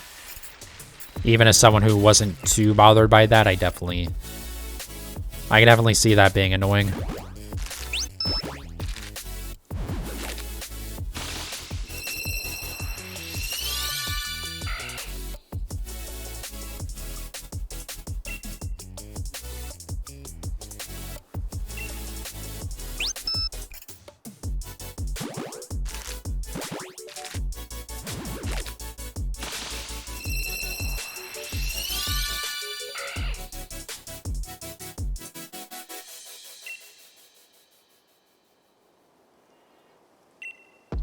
Do have about 100 shinies from Arceus, yeah.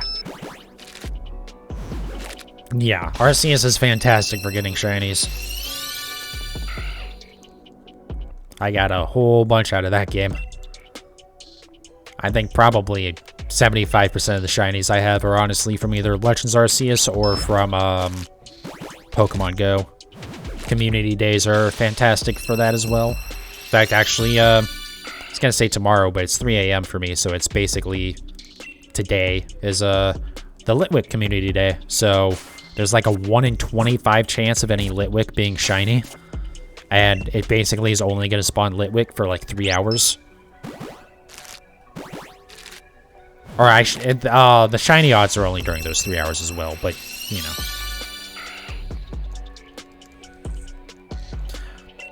But yeah, as much as Niantic pisses me off with their nonsense that they keep pulling with Pokemon Go,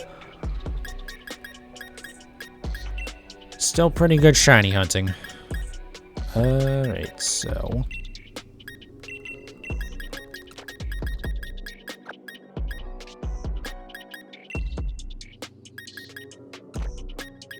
So I only need 2 more eggs. And then after that, I can just start crossing the bridge a whole bunch. Or I screwed up my math and we're going to be doing some more collecting later. Although I don't think we'll be doing that because I basically do have to wrap up around 4 a.m. It's a little late. That's typically when I try to go to bed. It's 1 egg.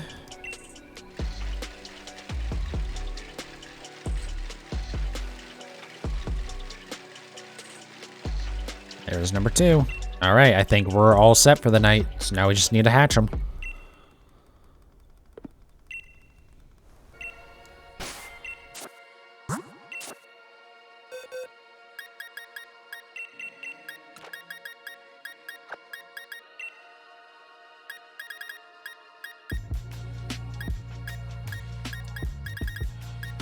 All right, there we go. 90 straight hatches coming up. Should take us to about 4 p.m. or 4 a. It's gonna feel like 4 p.m. by the time I get there, but no, it'll take us till 4 in the morning, and I can wrap up. Definitely a long stream tonight. Won't be doing a whole lot of these, like, turbo long ones. Hate the fact that I have to wait until home is compatible with Scarlet and Violet. Yeah, I mean, the reason why they do that is they just don't want people importing all of their level 100 Pokemon on day 1. Granted, it's your game, so do whatever the fuck you want, but also, like, I should mean that specifically, like, for the players. Like, you're the one playing it, play it however you want, who cares, but also, like, I get why they want to discourage that. But I wouldn't expect it to be later than February. It shouldn't be like with BDSP. That was the anomaly. And that was because they were also trying to get it to work with Legends Arceus and making sure that you could import Pokemon freely between Legends Arceus and not have a situation like the Let's Go games, whereas if you transfer a Let's Go Pokemon to Home, you can still transfer it back, but if you take it from Let's Go to Home to Sword, it can never go back to Let's Go. They should let the players decide, yeah.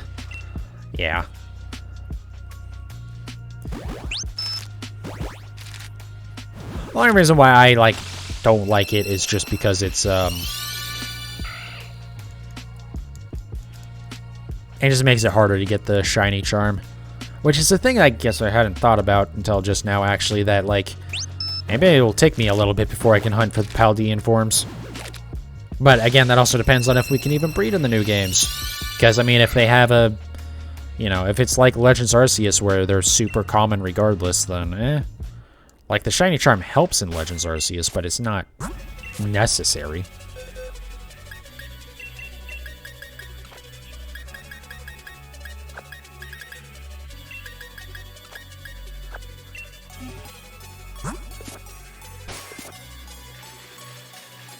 But yeah, it'd be nice if they did a thing where, like, maybe, you know, until February, you can only transfer Pokemon into Pokemon Scarlet and Violet if they already have, like, the origin mark for Scarlet and Violet. So that way they have to have originated from one of the games. So that way you can still easily get the shiny charm and stuff. But you still have to, like, have caught them in one of the games, if that makes any sense.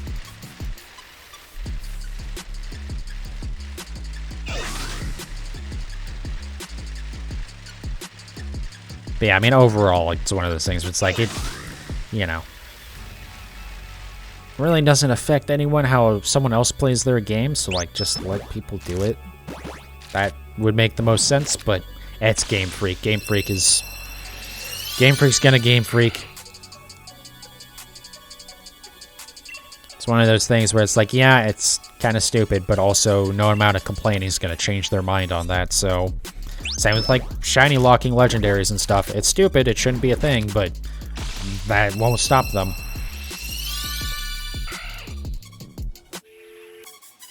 In theory, if everyone stopped buying the games, then that would change it, but that ain't ever gonna happen.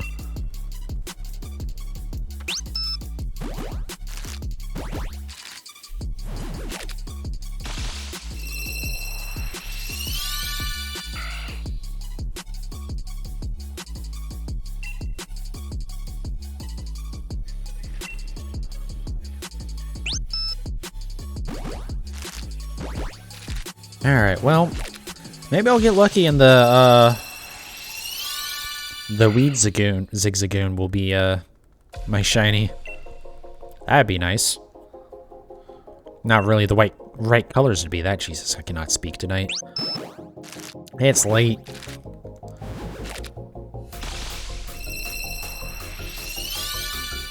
Nope, wasn't the weed one. Oh well.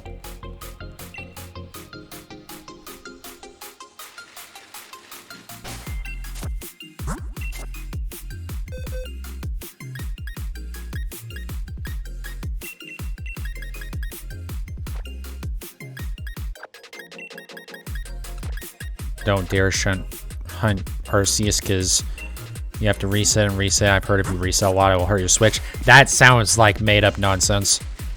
I mean, you do have to reset a whole bunch, but that hurts your Switch thing sounds like complete nonsense. I can't think of any reason why it would have an issue. We're not talking about like a physical hard drive or something that's like suddenly stopping and starting a bunch or whatever. It's an SSD, so its flash memory isn't going to really be hurt like that. The worst thing that could happen is that you might prematurely age the SSD, or not SSD, but like SD card, and that's like, that's even if that were an issue, which I don't think it is, not anywhere near to the scale that you would be doing it like that. That, you know, it's just buy a new SD card. And again, it's not, you aren't going to be doing enough resetting for that to be an issue. You'd have to be doing hundreds of thousands of resets.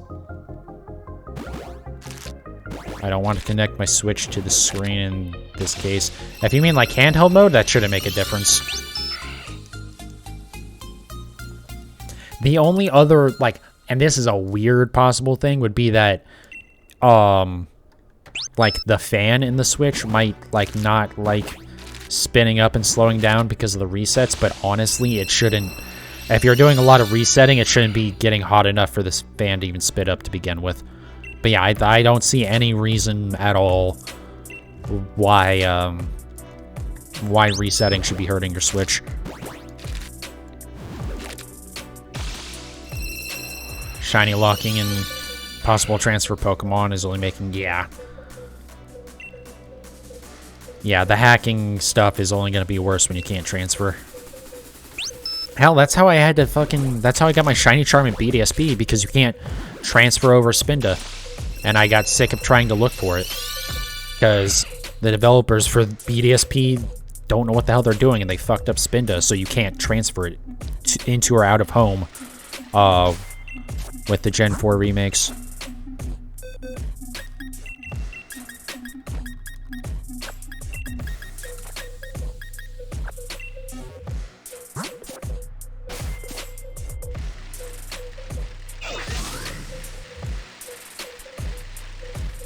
But yeah, Vivian, you can look into like the Switch resetting stuff, but that I have never heard anything like that, and I can't think of any reason why resetting would be hurting it.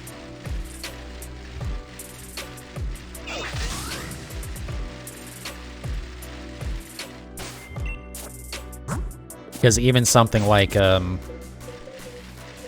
you know, I mean, flash memory eventually will wear down, just because when you have to write to it, actually, mostly it's not even read. Yeah, so, yeah, no, I can't think of anything. The Shiny Rain BDSP, yeah, I mean, that is a problem. Yeah, 1 in 4096. Shiny Charm don't work on encounters, because Ilka just hates everything, apparently. It's almost worse that it's not, that legendaries and stuff aren't shiny locked, but like there's no way to make the odds better, because it's just like, I mean, I can get it. I'm gonna hate myself doing it. At least with Shaman, you can you don't have to reset. You can just run away and come back. But yeah, Arceus and Darkrai, I'm not looking forward to. Those two are hunts that are gonna be. Those are going to be hard ones. I don't think those will be happening on stream either, because I don't think I want to keep track of the count for those. I think I just want to do them and just, you know, just have a video on in the background and just pick at it every once in a while. Wish there'll be an event. Maybe. There's always a possibility of shiny mythics and stuff. It's been a little bit. I mean, the last one, there was the Celebi. That was because it was in the movie. Can't think of what, like, the last... Oh, Zeraora. Actually, they gave away a Zeraora. So, yeah, I mean, they happen occasionally. So, it's possible.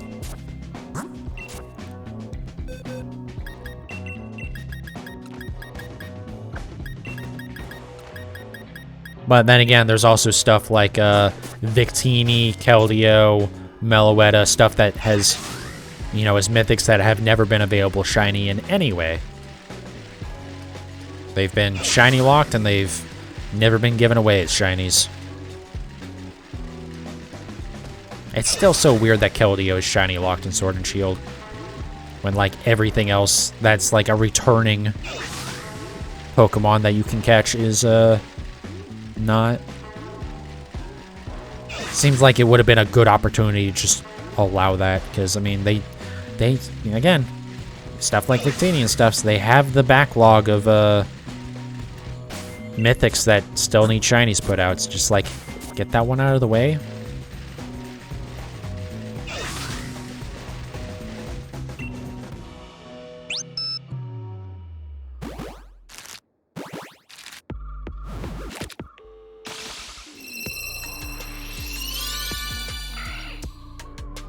When you connect your Switch to the computer screen, you can't do other stuff.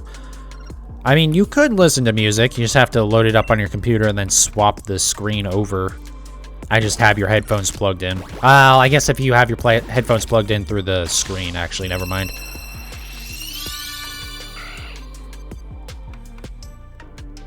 But yeah, I mean, I see no reason why resetting in handheld mode should be an issue.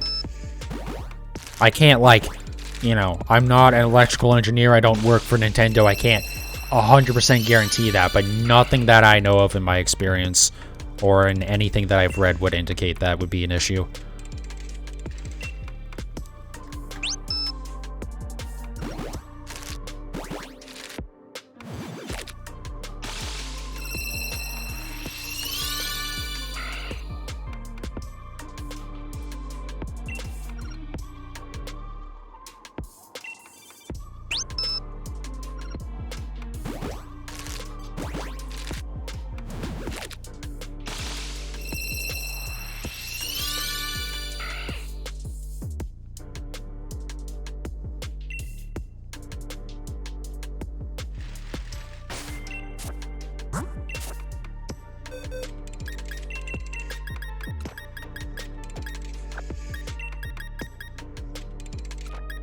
Do I play in handheld if I'm not streaming? Sometimes.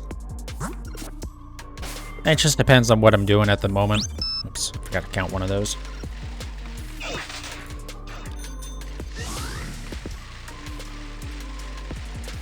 Like, a lot of times I'll keep it docked just because, like, since I have OBS set up right here, it's just like I can open up OBS and play it through that. And then also have other stuff going around with the computer and whatnot. Also, I just have my headphones plugged into my computer anyways, so even if I were to just switch over to the other scene, or the other input on the display, it would work fine. But yeah, like if I'm out and about or something, yeah, I still use it sometimes in handheld. It's like the best part of having a Switch. You just take your console and go. And it, you don't have to plug it in to use it or anything, it's right there.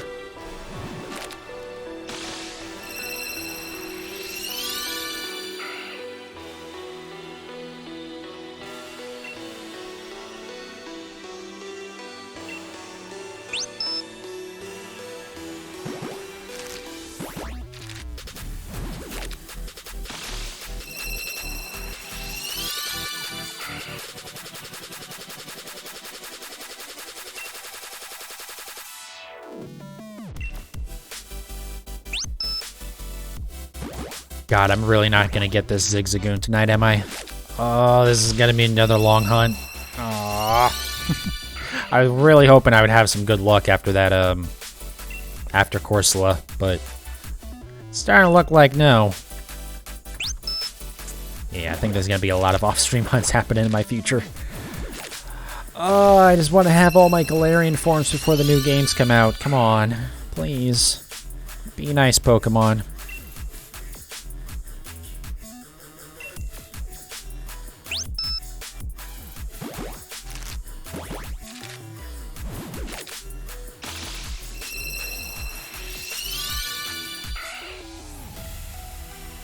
Probably go and make sure I have, like, decent stat versions of all the Pokemon I have left to breed, just to, have them ready, so I don't have to worry about it. Alright, 2 more boxes, 60 more Pokemon. Oh, well, we won't get to 500 tonight at least.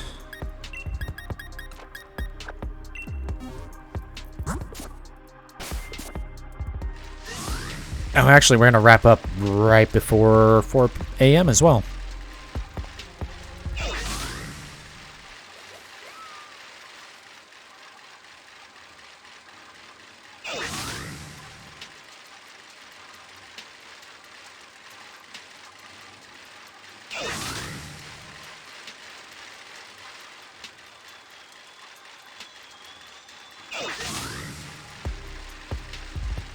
Put Pokemon back in? I thought I did. Yeah, I did.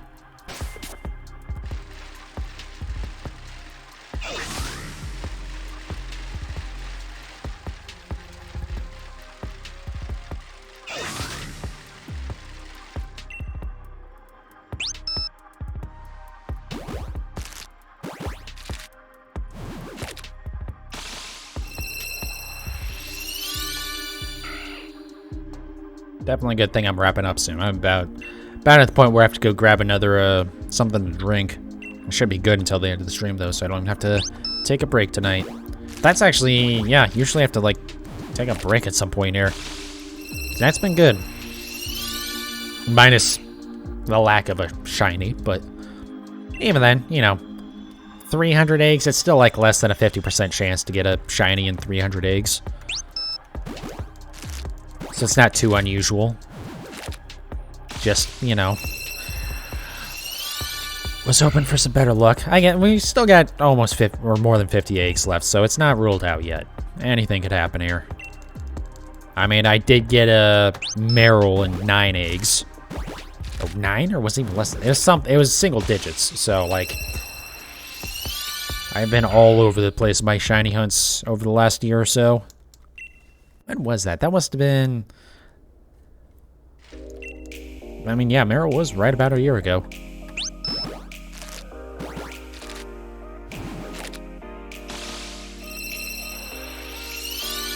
I'm curious to see. I've never actually, like, bothered to check what the battery life is for the Joy-Cons. I'm kind of curious what they're at right now. Alright, well, there's nowhere obvious to see, so I'm not going to worry about it. I know there is a way to look it up real quick, but I don't remember what it is off the top of my head, and also I don't care that much. I mean, I've done longer stream. Yeah, I did a 6-hour stream, so I'm nowhere near it, so never mind. And those were with older Joy-Cons than these. Those would have been the original Joy-Cons that I got with my Switch from a few years before that, so these ought to be just fine.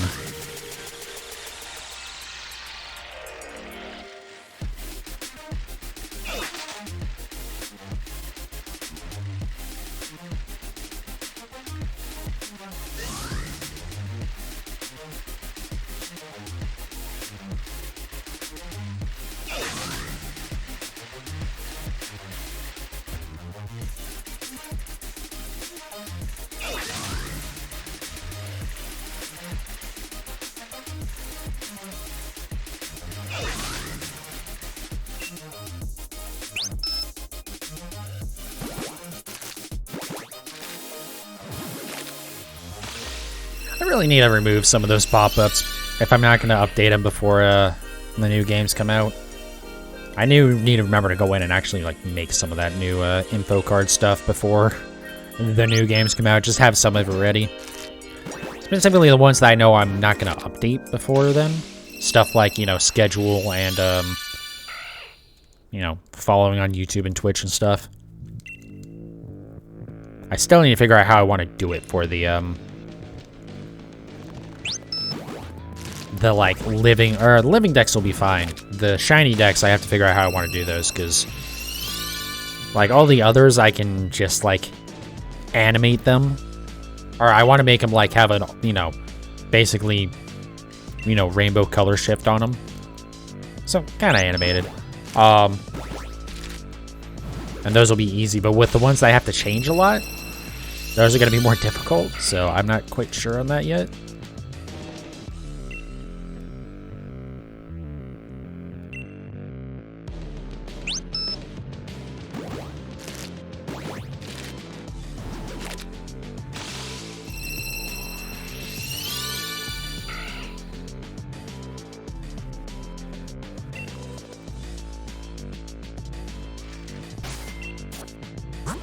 Alright, 50 more eggs tonight.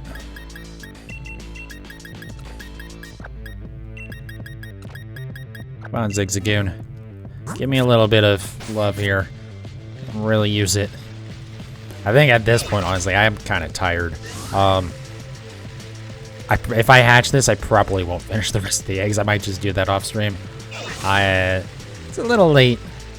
That's the thing, like, it's not the longest stream I've ever done, but this is definitely the latest I've ever streamed, so... Not used to going till 4 in the morning. It's kind of the risk I run doing these late night streams, but... Maybe not a whole lot more of these in the near future. I want to try and be wrapped up around, like, earlier, like by 3. I do need to start a little bit earlier, but it's kind of like whenever I get out of work. Which doesn't help the tiredness because I went and worked the whole day and then came back to stream, but...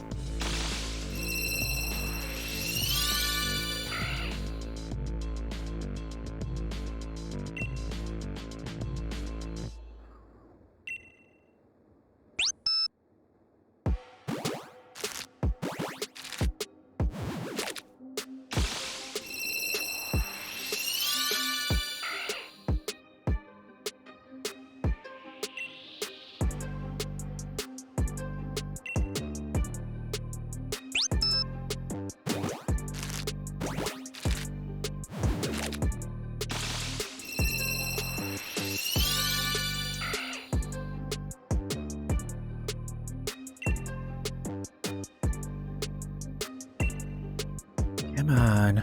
I'm so completely out of things to talk about right now. It's just like... come on. Maybe I shouldn't be trying to do 350 eggs tonight. Well, I should... Yeah, I'll do 300. We won't do 350. It's close enough to 50-50. I don't care. It's just... But, like, even that's, like... especially when there's not a whole lot of news going on with Pokemon. Which, there's plenty right now, but, you know... Like, next June? Could be a problem. We'll see. Oh, I should probably swap stuff out.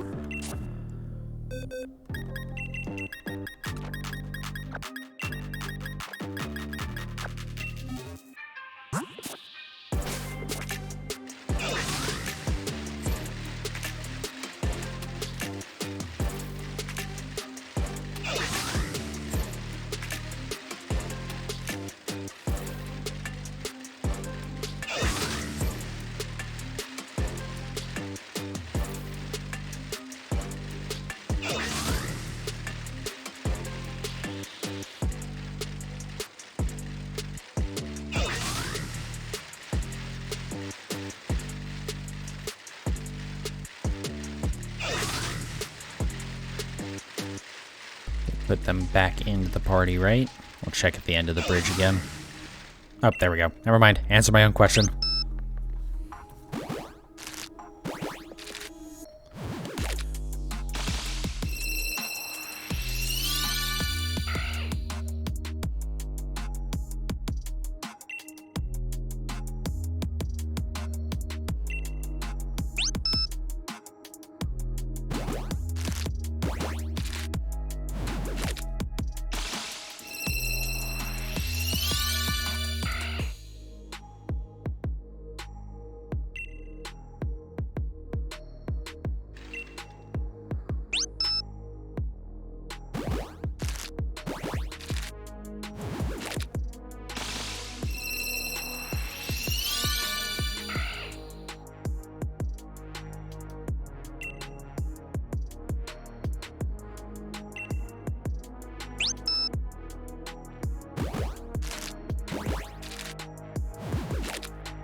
Alright, one more for this set.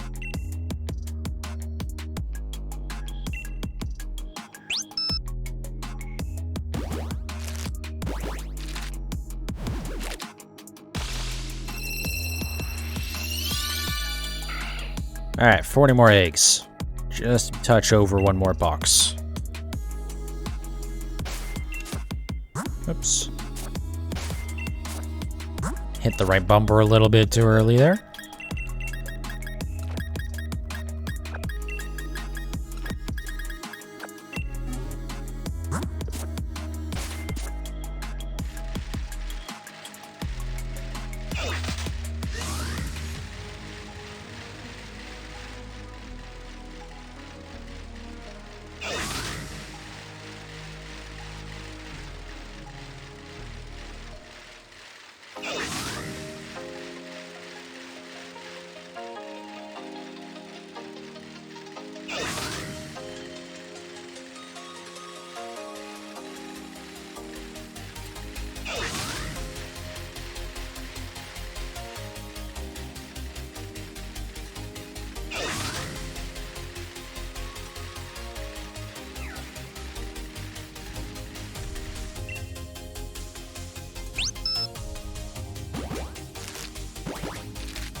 I forget what the percentage is once we get up to 500.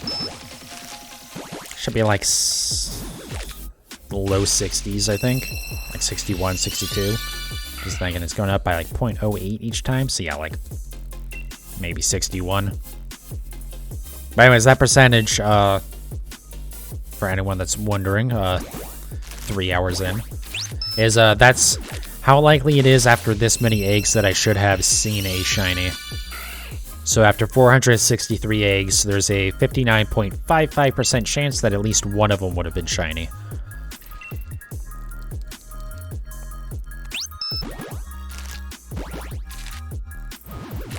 Forget how bad it was with the Galarian Corsola, but it was, I think it was above 96%. So what happens when you get up to 1,600 eggs without a shiny? But, you know, I got it finally. Hopefully this doesn't take the same.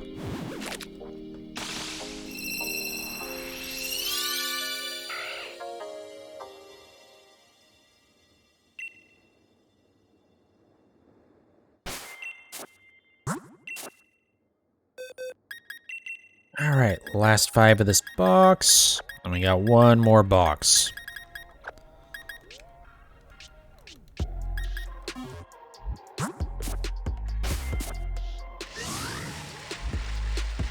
Come on, Zigzagoon. Play nice with me, player, please.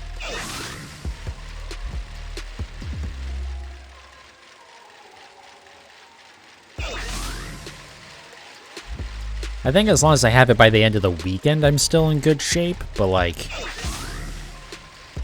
Or I should say, good shape to have all the Galarian forms before, before the new game comes out. But like... I'm not so good shape mentally. I don't want another, like, way over odds hunt.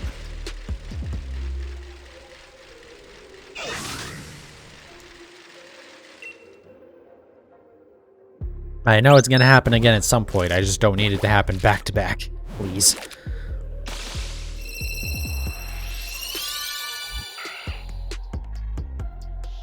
That Corsola nearly tripled my previous high. In terms of how many eggs it took to get the shiny.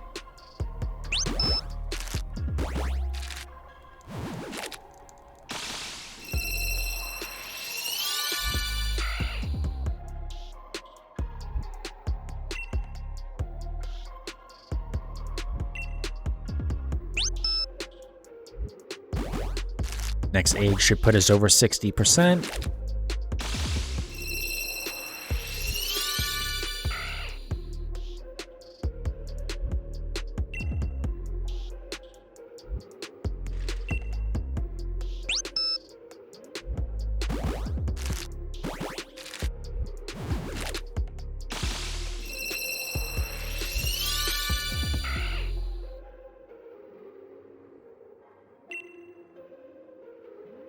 And 470. Is 470 gonna be the shiny? Please?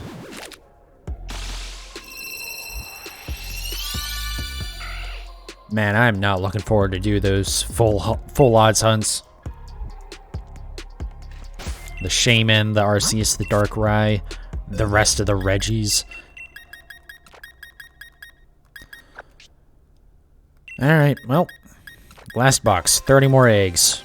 Then we're out of here for the night. Whether or not I get the shiny, we'll be wrapping up the stream. But yeah, assuming we don't get this tomorrow night, probably starting around midnight or 12:30, we'll be starting up another stream, looking for more Galarian Zigzagoon. Well, we'll be starting up a stream regardless. I'll just probably be Galarian Zigzagoon. If we do get this, Galarian Darumaka, or Darumuka, whichever one it is. That'll be the next one. But yeah, I stream 5 times a week, Wednesday through Sunday, so I don't stream Mondays or Tuesdays. Typically like Wednesday and Thursday, I'm gonna start around 10:30ish. Or Wednesday, Thursday, and Sunday, I start around 10:30ish. Thursday and Friday, I start closer to midnight, 12:30, just because my work schedule doesn't let me start earlier. And yeah, I mean, I upload all my stuff to YouTube. Most of my stuff to YouTube. A couple of my VODs have been not great, so I was just like, just toss it. But yeah. So yeah, definitely if you want to go watch VODs or anything, go check that out. If you're watching this on YouTube, if you are watching this VOD, come check me out on Twitch. Because, you know, this is pretty much all I do on Twitch, but you at least get to see the shinies live. When I get the shinies, you know. It happens occasionally, I swear. I got a little bit spoiled with Legends Arceus, but even still, it's usually better than this. We've been on a pretty cold streak lately. Over 2,000 eggs recently with only one shiny to show for it. But yeah.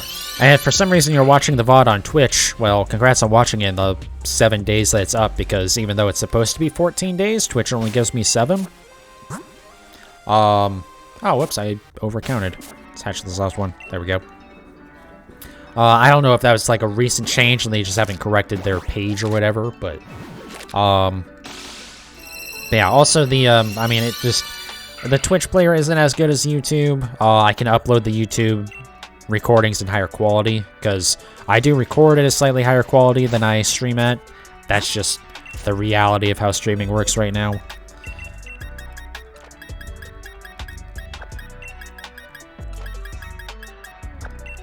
But yeah, just wrap up the last 25 eggs here, and then we'll call it a night.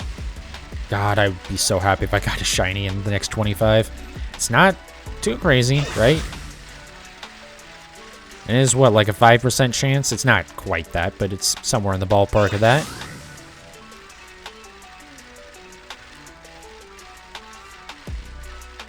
But that's the thing with shiny hunting. Doesn't matter how many eggs you hatch. It's, you know, the odds never change. Always going to be 1 in 512. Well, at best. If you don't have Shiny Charm or if you aren't doing Masuda method, then it gets worse. I do need to see if, there's, like, the glitch that happens with, applying, like, the bonus rolls for shininess that Masuda method and Shiny Charm give you. Where basically, if there are bonus rolls, so, like, I think Shiny Charm gives you 2 additional rolls on top of the 1 that you always have.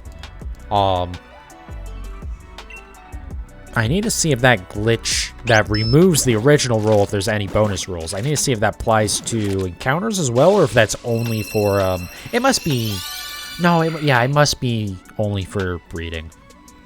Because if I, remember correctly, like, people have dug into, like, the, R Pokemon stuff and whatnot, and that stuff, I think, works fine. So I think encounters are fine, it's just breeding is kind of, has the weird glitch with it. I might be wrong, though. I need to look into it.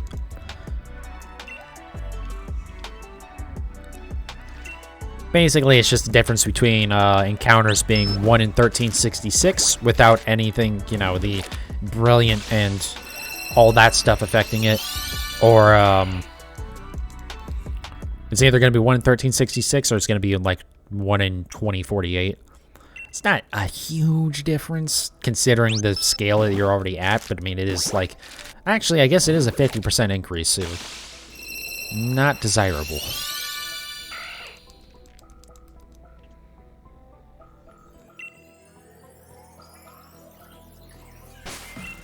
Oh, come on. 20 more eggs. Please, Zigzagoon. Let's end this on a good note. Been a good stream. Been a long stream. It's been a late stream. Hopefully we can end it on a high note here. Song's on a good note. Jesus.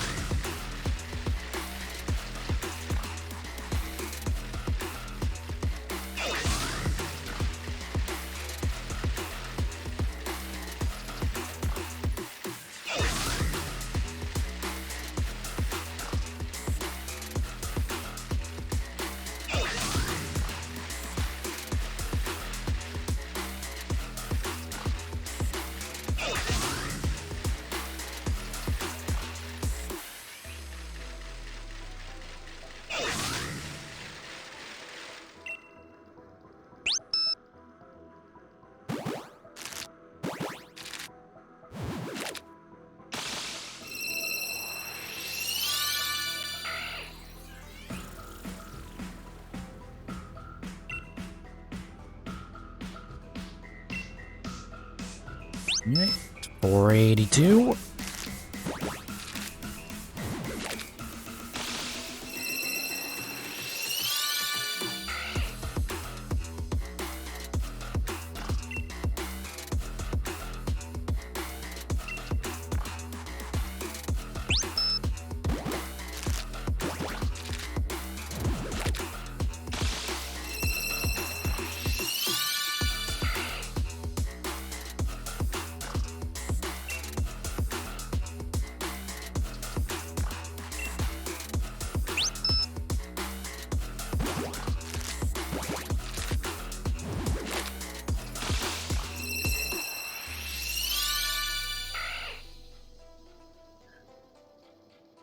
Oh, come on, Zigzagoon.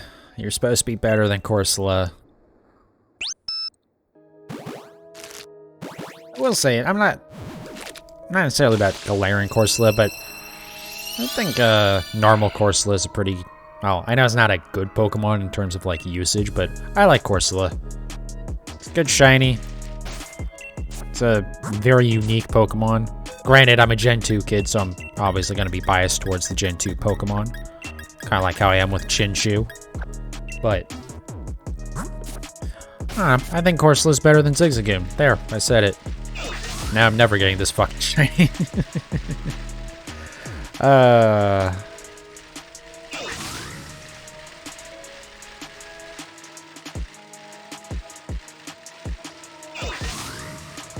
Though, I will say I think Galarian Zigzagoon has a better shiny than Galarian Corsola. Be great if we could get an actual, like, live example of that.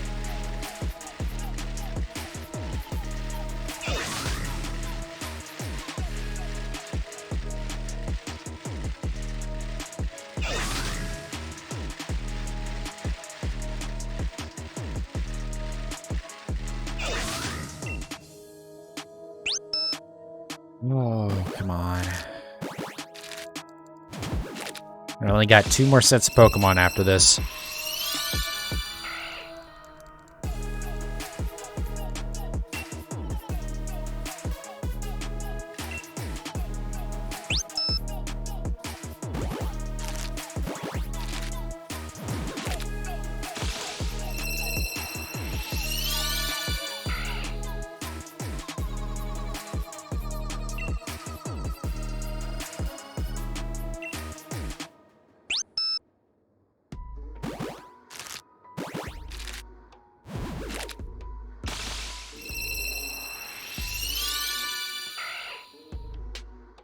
Two more for the set. Come on, Zigzagoon. We're running out of eggs here. I'm really hoping to have this by tonight. That's part of why I pushed forward to 500, because it's like, well, surely if I push to 500, I have to get it, right? That's what I get for fucking thinking anything.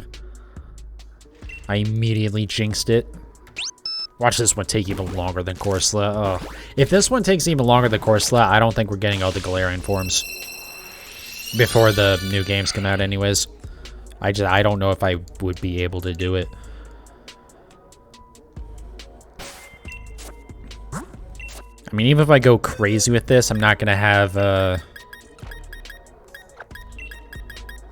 I'm not going to have... how many more streams? Yeah, we got 2 more streams this week. So, you know, if it takes 1,000... if it goes up to 1,000 eggs, I won't have it done this weekend. Or I'll have just gotten it done this weekend. And then we'll have... 1, 2...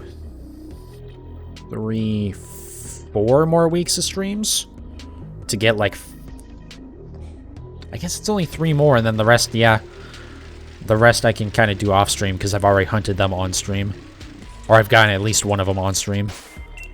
Like, you know, I will have to get another Zigzagoon, a couple more Slowbro or Slowpoke, and then the another Darumaka. So, but. It's gonna be close, man. But I mean, I can only have, you know, so many more of these hunts take a long time, or I'm just kind of SOL. Because we got at least 3 more hunts to do on stream. We got Darumaka, Yamask, and Stunfisk. The fact that Stunfisk... I mean, I guess it makes sense that Stunfisk got a regional form, because who the hell cared about normal Stunfisk? But also, like, it's kind of hilarious that Stunfisk was in this game and not Typhlosion. You know, it's like, really? That's the one that made the cut for the decks? But I mean, it makes sense, right? Like, it's good to, because if it was only the popular Pokemon making the cut, then like stuff like Stunfisk would never come back, right? Oh, come on. Come on. Yeah, we're doing another stream of this. It's okay, it's content, right?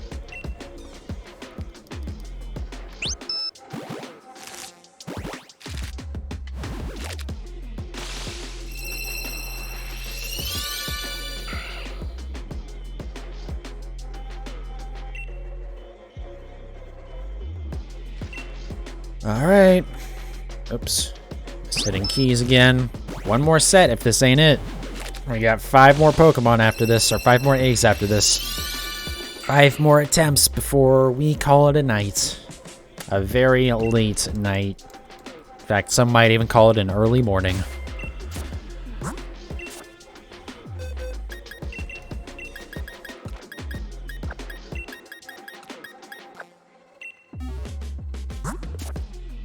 Funny thing is, it's possible these eggs might even be from before the stream. These might be some of the eggs that I gathered before stream because of how like kind of disorganized it was. So it's possible that I could have not collected a single more egg today and I could have gotten this shiny. But that's all right. There's no way to know, right? Which is, I think that's good. I don't know. I guess it would be nice if you could like tell if a Pokemon was shiny before you hatched it, but also I feel like that's part of the fun of it. Is, you know, you have to get the egg and then you have to actually go and hatch it to find out.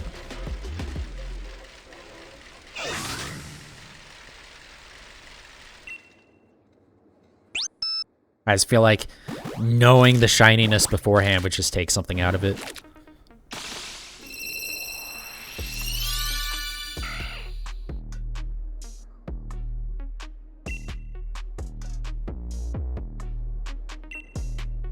Four more. Well, this is the 4th to last.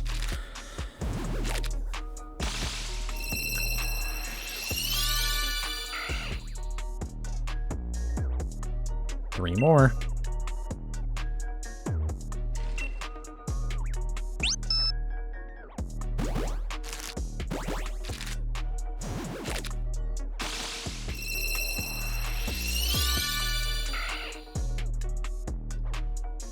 Two more. We're not getting the shiny tonight. I don't think it's gonna happen. Zigzagoon, you can feel free to prove me wrong, but I think we already know how this story tonight ends. How this chapter of this hunt is gonna be. I'm gonna title this one Disappointed but Not Surprised.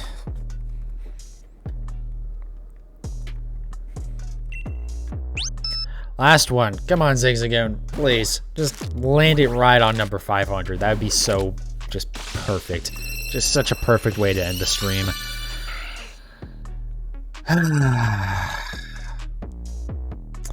Alright, well, technically, we're still under odds. Right, because odds are 1 in 512. Also, the spread percentage actually got a tiny bit higher than I thought. I didn't realize it was going to get to over 62. Anyways. Oh my god. Look at all those Pokemon. That is 10 full boxes of hatched Pokemon tonight. Oh, well. Alright. That's where we're going to wrap up for tonight. There's no way in hell I could do any more, even if I wanted to do more hatching tonight. It's 300 eggs. We'll get it eventually. It's starting to feel a lot like Corsola. Oh god, I'm losing my fucking mind. Anyways, I already did my spiel earlier about whole, you know, watch wherever and stuff. But I will say, thank you everyone who watched tonight. I do really appreciate it. Or, you know, if you're watching VODs or whatever, thank you so very much. It's been awesome. Late night streaming has been the good switch, I think. And being more consistent, I think, makes it easier to keep people around too. But yeah, thank you everyone who watched. Really, really, really appreciate it. Hopefully we'll get this in the next stream. It'll be tomorrow night. But yeah, I'll see you guys next time.